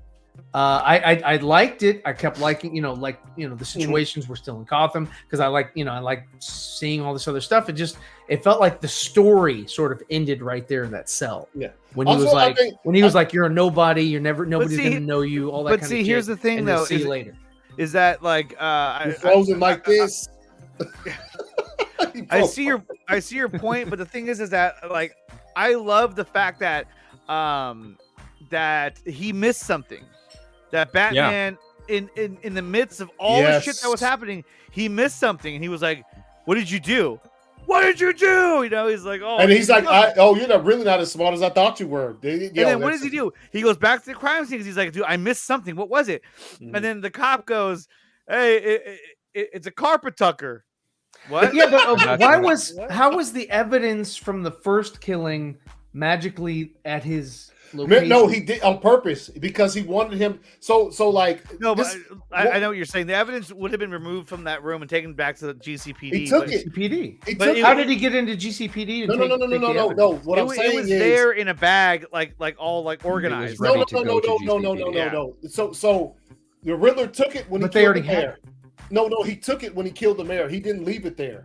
So when you get to the I thought no, he left it there for Batman. No, it fell on the floor. He picked it up. Blood was left there. Yes, there was but then there was a blood mark in the very shape of it. He sent him the carpet tucker in that last letter to Batman. He was like in the bat cave, like when the bat bat was in the cave. So basically, and so the reason it was sitting in that bag on the counter in his apartment is because the crime scene wasn't done with the investigation. So they leave everything there that he wanted to sense.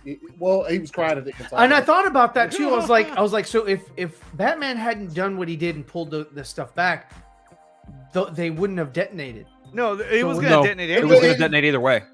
But he just. Was there some sort of? I think that was there. It happened to show, just like he else, like Andre just said, Batman missed something. Here is the this is what happens when you miss something in his head. When you miss something in this big of a sense, this is the consequence. This is the consequence for that.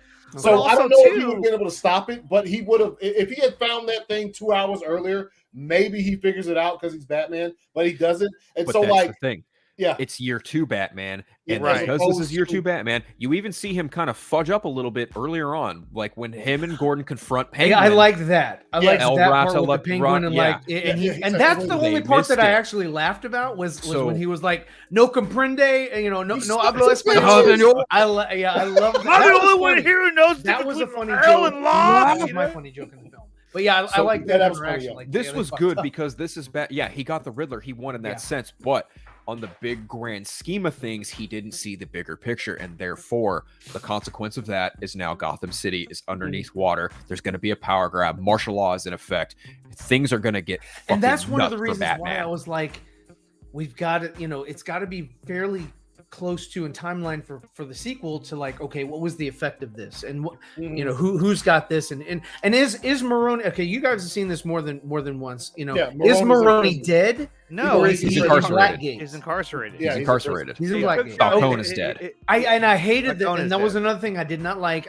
I do wish they had left didn't like that they killed Falcone. I was injured him. Did a great job with killed him. Not yet. I wanted to see a Maroni Falcone sort of like Maroni Falcone family versus family kind of thing. It's Falcone, actually. Here's the thing. I think the second film Falcone, is I think the second film largely is going to deal with a lot of what transpired in that third act. In that you're probably going to get a DA who's going to have to, deal with the Riddler. Harvey, right? Harvey Dent. Exactly. Harvey Dent. And who else was affected by this big old scheme that they planted? The Maronis. And who's probably going to take the case? Harvey Dent.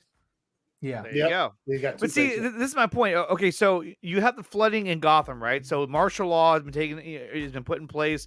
You saw the military showing up, all this stuff. So their resources are stretched thin. That's why I think that if you have this attack, this assault on Arkham, where basically Batman has to go and save Arkham and stop the Joker from whatever he's doing. To me, it would make sense that Batman is kind of by himself because everyone else is busy trying to save the city and stop the crime there. So Batman's like, I have to go do this by myself. And of course, Gordon and maybe a few others will kind of be there to help him out. But see, I think the story may shift to Arkham Asylum based on whatever happens in this Arkham Asylum spinoff, which I think is a really cool idea. Also, his homegirl might show back up. I mean, I hope they go into more in depth on like who the Arkhams were. You said a homegirl? Who, Meg? Homegirl, Meg? Man, I'm talking about fucking Catwoman. Homegirl Zoe. Maybe Bloodhaven. I was like, oh shit, that was dope. Oh yeah. Bloodhaven. I was like, I think with the Ryan was like, yes. I think also with the Matt's like, yes. With the I wasn't with Matt.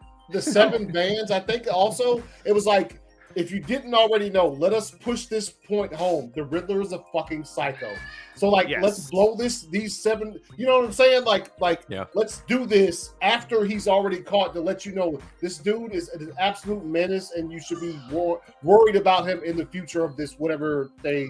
I almost thought that when the city got flooded, that's where it could have ended. Where it's just like, oh no, like I didn't stop this. This happened. Now we move on to part 2. Where it's think that would have been a possibility if they already had started on the second one. Yeah, like if they were already in, they knew like exactly. Then the city could have flooded, and they could have ended it with like a cliffhanger type of deal. But that brings in Killer Croc. What? Oh, he swam Mr. in. Freeze. Honestly, I kind of hope that they utilize Mr. Freeze and the Court of Owls, because I feel like if you're going to try and do the Court of Owls and have their talons be undead, you're going to have to keep them on ice. Yep. Right. That's true. So, but I feel like if you do, an Arkham Asylum type movie, then at least you get to integrate more villains because they're all there. What happened? What was that noise? Somebody farted. Somebody farted and it got caught on camera. I think it was Ryan. Freaking Ryan, man. Could be. Yeah, but okay. I don't ever want to see it again. Ever. Oh shit. This is disgusting. I don't want to talk about this stuff anymore. Oh my god. Okay. Well, it's a bodily function. It happens. Yeah. Oh, it was you. It was. No, it was not me. I'll tell you that.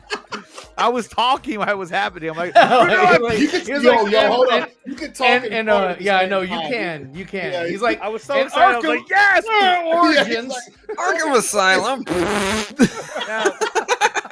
I mean, I could be dead. I could be dead wrong. I mean, I don't know. This is all fan speculation, but I think it'd be cool to see an Arkham Asylum type movie with this Batman. Because and so going back to the scene where he made the mistake, and I loved that the cop tells him that it's a carpet tucker. I think is what it's called, and he's like, "What?" And he's like, "Yeah, a tucker. My dad used to work with carpets for years, and he was like, and then because when you look back at the scene when he got it. They were like, "What's that?" It's a murder weapon. I saw the outline of it on the floor, and he gives it to him, and then that's it. That's all the time he gave that. Yeah. When it was the only time that he got a piece of evidence that he did not overly analyze. He just looked at it, said what it was, and moved on. Everything else that he looked at in that movie, he would overanalyze it and try and figure out, why does he have this? Where does it come from? What is it? And for some reason, he didn't give that piece of evidence the time of day, and he overlooked it. By the way, now contacts fire. What's that? No, the contacts were dope. The contacts where he Protective vision. Man, recorded everything you saw. That shit was dope. Talon showing up and going ham would be badass. Yeah, the Talon would be fucking badass. That'd be awesome. Did you just fart on a live stream? Okay, Gillis. What are you talking about, man? Gillis. A Latino Batman would know what that was. Oh, that's fucked up. Anyway, wow. I just got it as you pulled it up. That's wow. No, Gillis. I gotta say. Yeah. But I thought it was cool that he made the mistake and it led to the flooding. And who knows? I mean, the other thing too that I thought was crazy was that when he got to that rooftop after the entire police force went chasing after him and shooting at him, and they couldn't hit him once.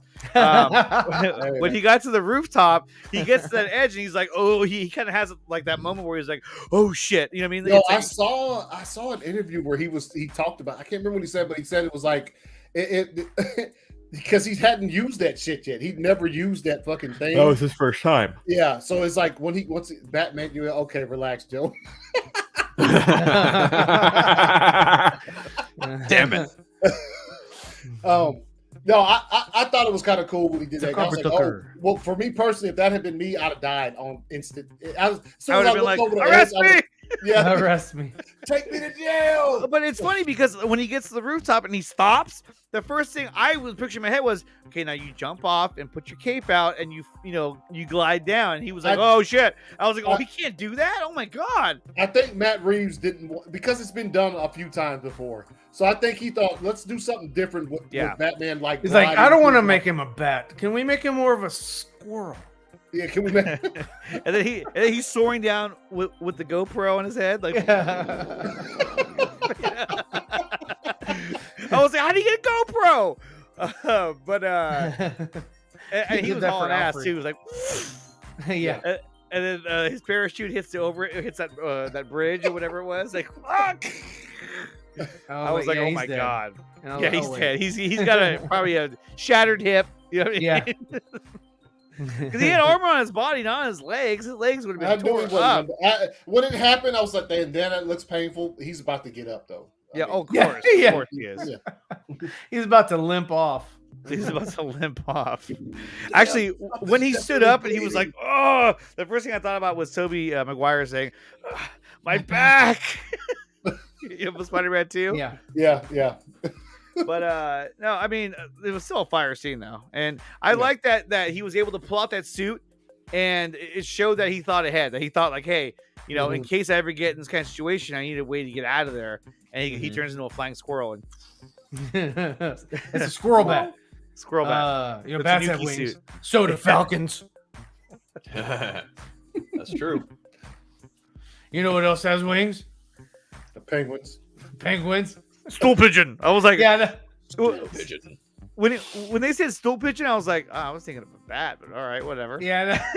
He's like, oh, can't be a bat. I know. I'm Batman. It's like, everybody's thinking bat, and he's like, stool pigeon. Good idea. Good answer. Yeah, no, good answer. You're right. Yeah, stool pigeon. You're right. They were waiting to build that up until the penguin could literally say, "You know what I think?" He said, "It's a bat or a rat with wings. A freaking bat, right here."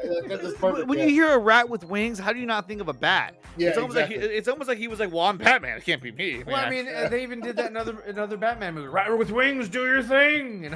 Well, I mean, yeah, it's kind of a callback. So long dart. I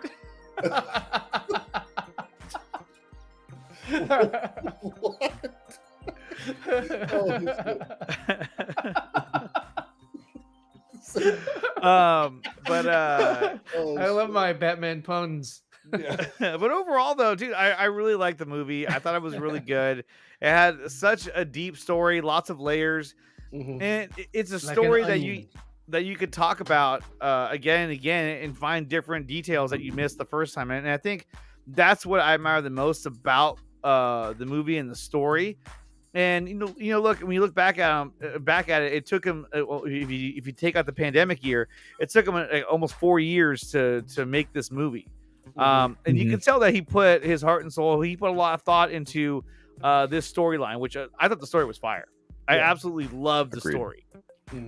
The mayor should have died. Yes. Yeah. Batman probably should have lost his jaw in the explosion. Yes. Alfred probably should have died. Alfred should have died too. Being that close to the C4. For a minute there, I thought he was gonna die. I thought he was gonna die you guys too. think he was gonna die? Or Phil, did you think he was gonna die? I did. Because they gave no clue that he was still alive until bam, he's in the hospital. Yeah. Like they hit that, you're like, oh, okay. See, because they didn't show any of those scenes of him in the bed in any of the trailers. So for a minute there, I was like, they're not. I was like, Also, I don't remember any other scenes of him. Oh, as you mentioned the trailers, they did Matt Reeves, whoever editing these trailers, quite a lot, bro. The one scene where Catwoman comes over and is looking over as he did, when Batman cut the power cord and shit. Yeah. To in the trailers, you see buildings behind her. You don't see the inside of that stadium. Oh, that's right. Yeah, you're right. It looks like she's looking over the side of a skyscraper in Gotham. And then also, obviously, the when he's beating up. Why didn't he cut below himself? And I don't know. It just like he was like, oh, I'm just gonna take a. It's more dramatic to cut yourself and cut it. And Right it's here. just, he could have went like this. And one of the most obvious things is the and then use his grappling hook. Is the if him beating up the thug at the beginning with the face paint. In the trailer we first saw, he hits that dude like 16 times. And how did the other the Riddler guy thug or whatever, he was like calling him Vengeance. I was like, you've never heard him say that. Yeah, he like looked right at him. He was like, how did he Vengeance? And he was like, fuck you, that's my name. He's like, no, it's Star-Lord. Yeah. Star-Lord. Man, dang it. Yeah. And then the other thing too, and this was a more like a fan theory going around, was that the kid in the first scene was Mayor Mitchell's son.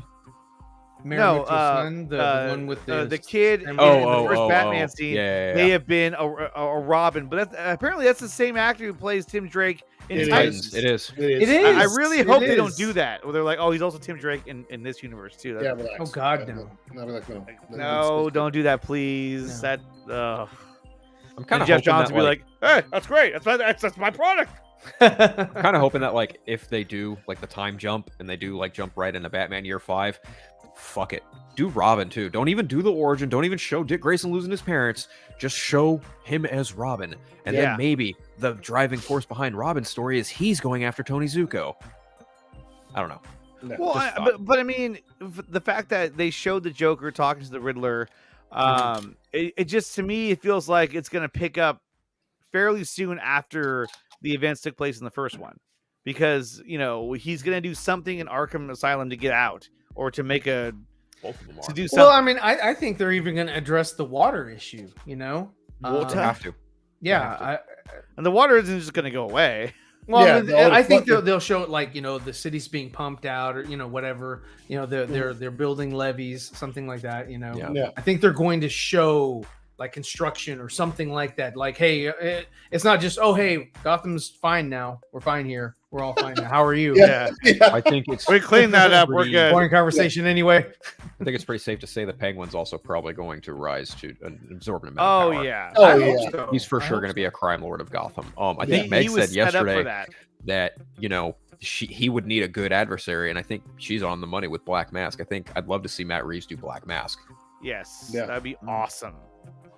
Yeah, we need a really good take with Black Mask. The last one was not good. Oh man, I'm going to disagree with you because I love Ewan McGregor. I love Ewan McGregor, but I don't like his performance. I love his Black Mask. I wish we got more of it. Horrible. I think having Sionis in this movie and having his the Black Mask, having him and his crew kind of rise up as well as the Penguin takes over what Falcone was running, but at the same time, Black Mask, his crew starts to build up as well, and that becomes the second feud is Penguin and Black Mask. Then you're really creating this kind of this rogues gallery of villains on top of the whole crime that's happening. Yeah. I mean, it's awesome. fertile ground to build this whole turf mentality. That's what I was saying. It's like but that needs time. You can't just have it the next year. Also, I think the Joker and the Riddler, if they're in Arkham or whatever, they can't be breaking out every year. Like I know we have different comic lines where they get out and then every year that's the sorriest security I've ever seen in my life. Yeah, I know, right? So I think some years would have to, and to build what you guys are just now talking about collectively is like if you're gonna have it be Sionis and the Penguin have like this back and forth or whatever, that shit takes a little bit of time. So like if you're gonna get into a new movie, at least 3 years, bro. I think that the Riddler will be back. You know, I think they'll use Paul again, not as a the main antagonist or whatever, but I think what they'll do is sort of what they wanted to do with Joker is they would have him go and talk to, talk to Edward Nash or whatever the fuck his name is, Edward Nash, and sort of like hey, I need help with this, right. I saw someone say that they should utilize the Joker in a supporting role, a la Hannibal Lecter style, which I could see that working for either of those characters. The deleted scene was going to have something like that where he goes to talk to the Joker, and I think that could have been really cool. Now, obviously, we don't know how it played out on camera. It could have been a scene where afterwards he was like, well, they were going to do that with the Heath Ledger thing, for Rises before he died or whatever. There's actually an allusion to him in the novelization of The Dark Knight Rises. So, like when Bane breaks out like Blackgate and Arkham, he only leaves one cell closed, and it's the cell with the Joker. Oh shit! Never seen that one. That's damn. Why would he leave me? They should have had it in the movie where it's like not that one. See, that's the thing. You put it in the movie, people are just going to hyper focus on it, especially after what happened with Heath Ledger. Yeah. Not that one. He is too hard to We can't control that. Yeah, that should have been fired. I don't want to control this chaos. Who's insane for this city, and I need to cleanse it. What kind of accent? Anthony watched the Batman in the Bane mask. His times. He was like, "Oh, it's a good movie. It was a good movie. Yeah, it was a fantastic movie. I love what I saw." Here he goes. Please put it on. No, I'm not. You know how tight this thing is? I've told y'all before. It's super tight. It leaves like marks. I can't eat my popcorn. Keeps doing that. So overall, I think it's safe to say that we all enjoyed the movie. I thought the story was absolute fire. I do want to see an upgrade to his cowl. I want to see just a more put together. Do you want shorter ears or do you want longer ears on? It's not, the ears are perfect height. I'm good with the ears. The thing that bothers me the most is just the shape of the cowl. It's everything right here in the front. The nose I absolutely hate. It looks like it doesn't bother me that much, but I feel you. It looks more like a costume. It looks stitched together. This looks like a costume. Everything else looks like his bat suit. This reminds me of a costume, and so that's why I'm like, I just want them to upgrade this part, just the face, and then I'll be good. I even like the eyes. The eyes look great. I don't like the nose. I think also the suit was super functional in the movie. I enjoyed it. I like the fact that his grappling hook came out of his wrist instead of, what I'm talking about? Like, that's just a subtle, like great change from the usual. Because obviously you have the usual where Batman will grab it from the utility belt. I like seeing it come out of his wrist or whatever. And the bulletproof stuff. He never used the things though here. Never did. Never used them, so I don't exactly know what those are. They're darts. Oh, so okay. Are they darts? No, I think they're just armor for his forearms. I don't know. He also didn't have gauntlets either. Yeah, he did.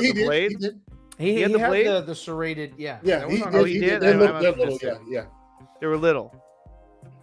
The pop collar. The collar was kind of fire. Over there. The collar was cool. I love the collar, and I was telling Ryan that when I saw the movie, I was like, "Oh, now I know the idea behind the collar is that like now you give him more range of motion because you don't have to have the Batman crinkle neck." Which, it's like, oh, fish hooks. What are you talking about?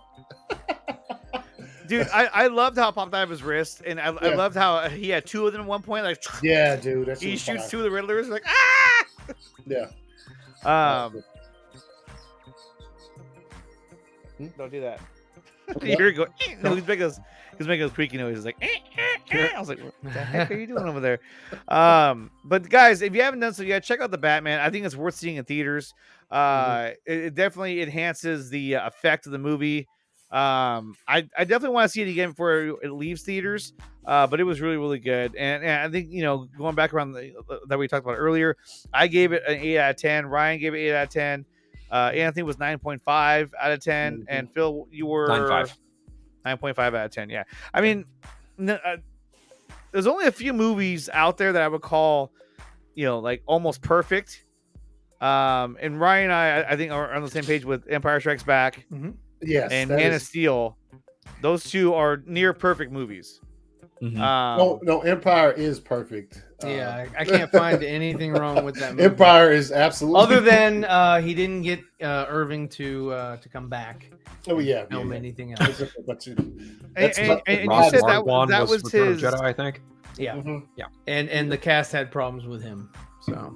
Yeah. And you said Irvin was his teacher? That was his teacher. Kirchner? Yeah, that was his instructor, and he was like, "Yo," and that was the best decision George ever made. Yep, you want to come direct a Star Wars movie? It's like Star Wars, but it's literally in the documentary. He's like, but that's the biggest movie ever. Why would you want me? He's like, I'll come in here and direct this, and it's absolute the best movie in the entire 9 movies, or yes, or 11, or whatever you want to call it. Well, yes, out of all 6 movies, yes.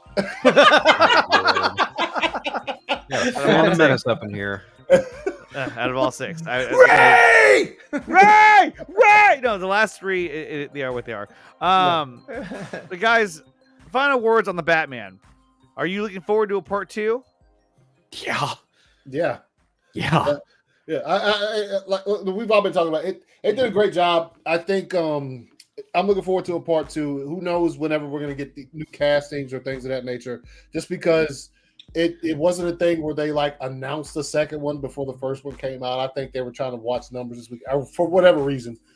They should have known, like Ryan always says, the Batman prints money, so you should know it's going to be successful. And so, I'm eager to see what direction they go with the villain. That's the only difference you probably could. The villains in the next one, I don't know if they'd go as far as to bring in new heroes from that universe. If they could surprise us, but I think as with Batman movies, the villains are always the thing. So like I'm eager to see what they bring in, who they're gonna bring, who they're gonna cast as these villains. I'm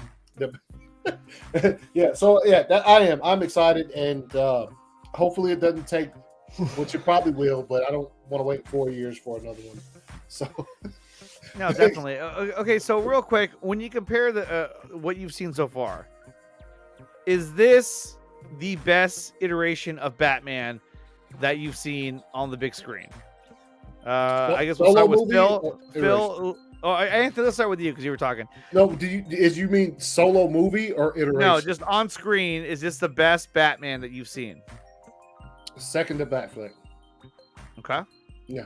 As far as on screen, from what I got from him in the 2 movies that he was in, yes. Phil, what about you? I'm not going to pit him against Ben Affleck. I'm just going to leave it at that. I think they both have a tough tie for me as far as best on-screen interpretation. I'm not going to choose one or the other. I think they both do a service. Affleck is the better older Batman. I think Pattinson is well on his way to being a great younger Batman going through a journey. So that's my answer. Ryan? No. That's what is your top iteration then?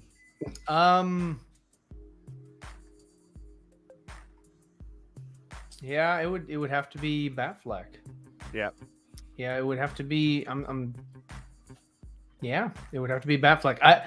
Maybe a couple more movies with, Pattinson growing into the character a little bit more, being a more seasoned actor, being a more seasoned Batman, that might, change that, but I would still say, Ben Affleck is the greatest looking Batman. I love his costume. I know it's, he's older and all that. I get it, but I love the aesthetic. I love everything about it. He has that musk. That drawl. That's funny you say that though, Ryan, because we were talking the other day, and I remember you talking pretty fondly about another Batman this guy right here that you were. I like Christian Bale. I don't like that costume though. That costume is shit. Yeah. I like the Batman Begins way better than that. I think it's more imposing. I think it makes him look, more, gruesome. Fear, yeah. There you go. That Batman is definitely awesome. I love that, and that's not as good. So you just don't like the suit? I don't like the suit. I think the suit even is when just, you first saw it, you were like, I don't like it. Even when I first saw it, I was like, I get that they were trying to get him to move his neck. I get that, but they were like, I don't like. Let's change everything to match this neck thing that we just made. I was like, dude, because I mean, if you look at the top of his head, it just makes it like that much higher than it should be, and it just looks weird. And then it's like really cut close to his mouth. Oh, he's got a little mouth. And yeah, so I mean, it's a weird suit. It's a weird suit, man. It's a weird suit. That's a bigger mouth, and then Yeah. Pattinson's mouth is Pattinson's. I think it's it's to too his big. ears. I think it's always to his ears. I think it should be like maybe right here And have a line. yeah. A little cut. Yep. The comics have that, or the animated one. And then out of the car chase scenes, they all had one. Mm-hmm. Bale's Batman had the scene in Batman Begins. You had Ben Affleck's Batmobile chase in BVS. Mhm. You had this one in the Batman, and of course, Michael Keaton had his own. They all had one. Is this your favorite? And what is your favorite Batman Batmobile chase scene? And we'll start with Phil. Favorite Batman chase scene? With the Batmobile. Batmobile chase. Wait a minute. What's the one from Michael Keaton? The Joker goons. Yeah, the Joker. Yeah. Goons. The Joker goons where they wind up in the when alley. he grapples the light pole and he 103, I turns. think. Oh yeah. Okay, yeah. 103. Yeah, there's that one. I don't think there's one in Returns because I think Returns is like He an just- underwater he just- sub. No, He Returns mounts is the people. one where he fucking Oh shrinks the car down to a yeah, little that. bit. and it becomes a missile. Yeah.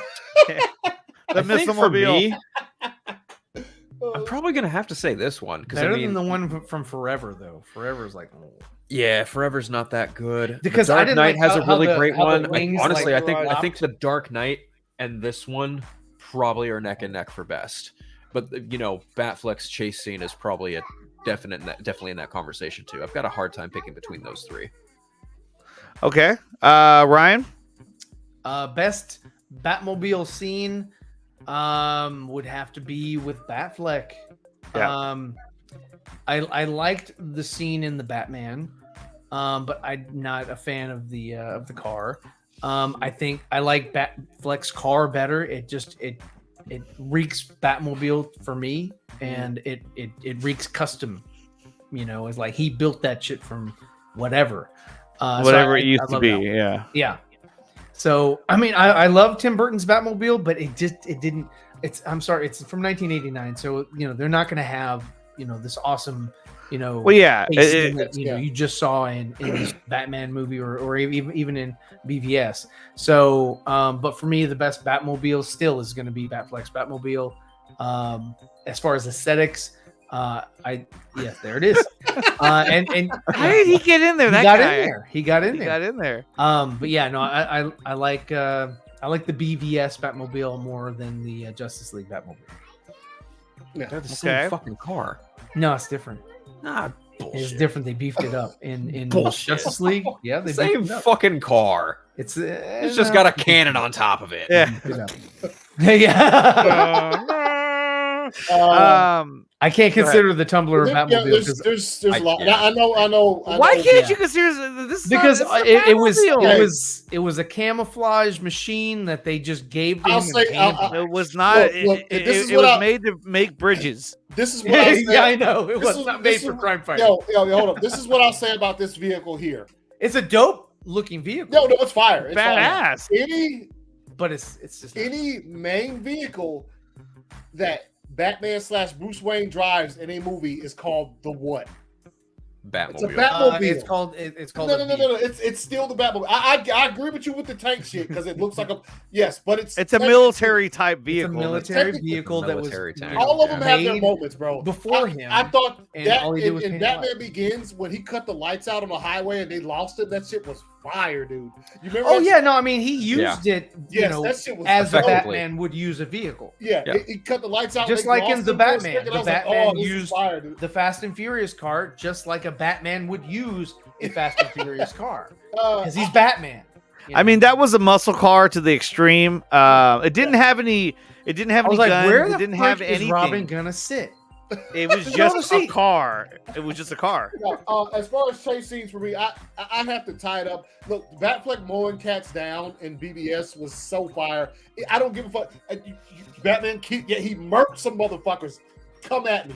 That shit was so dope when that dude came out with the gun and he just mowed the entire back half of the SUV down. I was like, bro. And then he drove through the car. Yeah. Get out of the way. That shit was tight, man. And people were like, oh, he just killed people. I understand. It's like, dude, if you look at this, if you follow the story, you'll know why he's killing people. Yeah. No, because they got in his way. They got in his way. The one in this one I thought was absolutely incredible. I thought there was a touch to it where I like the camera placement, where they put a lot of time the camera on the rear view mirrors or the side mirrors and film the driver from those points of view.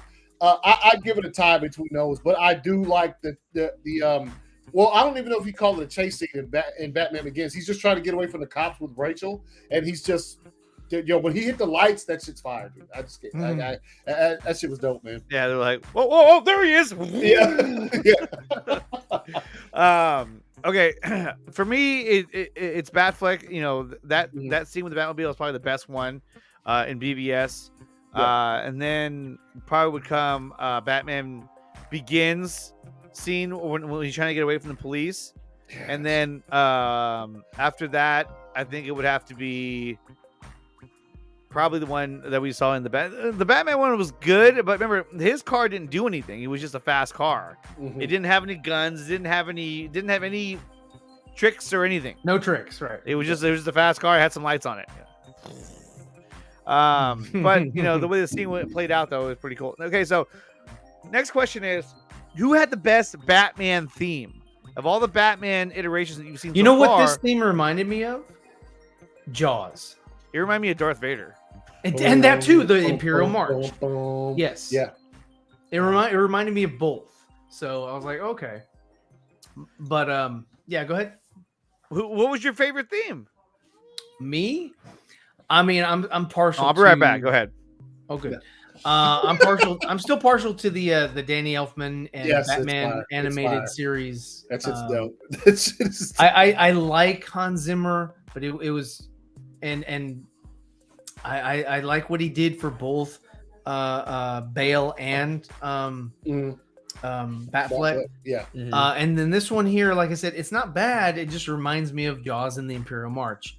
For me, the Danny Elfman theme is very iconic, very much like the John Williams. I like John Williams, and I had no problem with the Man of Steel music either. It's all fire. It's all great. John Williams is just a master, and I see that Danny Elfman took a lot of cues from John Williams in creating his theme. So I still like the themes. I don't think that they fit. I don't think that if you played the Burton theme over the Pattinson Batman that would really work throughout the whole movie. No. My son did edit the Danny Elfman theme over the Bat Chase. I'll be in a minute from BVS, and that shit fucking marries pretty damn good. Yeah. But I mean, where's that? Oh man, it was on our old channel. Oh, back when he was still editing. Yeah. Oh, and then that channel got deleted, dismantled. Yeah. Just guys, it was fire. Guys, I hate to cut this short, but I do have to get going now because family obligations are calling. Taking precedence. So guys, as a third and final question, what do you guys think? I want to say thank you to Ryan, to ACS, and to Phil for coming out here. Real quick, guys, where can they find you? Ryan, where can they find you? You can find me here tomorrow. I will be doing a drawing stream. Nice. On his channel, but not my channel. Yeah. I'm sorry. And then on Thursday, 4 nerds. Yeah. Anthony? Oh, it's the same thing. Yeah. Thursday, Friday, possibly Sunday. So yeah. Okay. And then Phil, where can they find you? Twitter, Vero, Instagram at Unfiltered. You can maybe find me every Thursday on the 4 Nerds and most likely on Fridays on ACS Universe. Yes. There you go. All right, guys, make sure you smash that like button and subscribe to the channel. We'll be live again next Monday for the Nicotina Show, and obviously we'll be live again for the 4 Nerds. Thank you to everyone who came out here. Consider being a member, subscribe to the channel, become a Patreon, help support the channel, and I will see you guys next time. And go watch the Batmans. It's a good fucking movie. All right.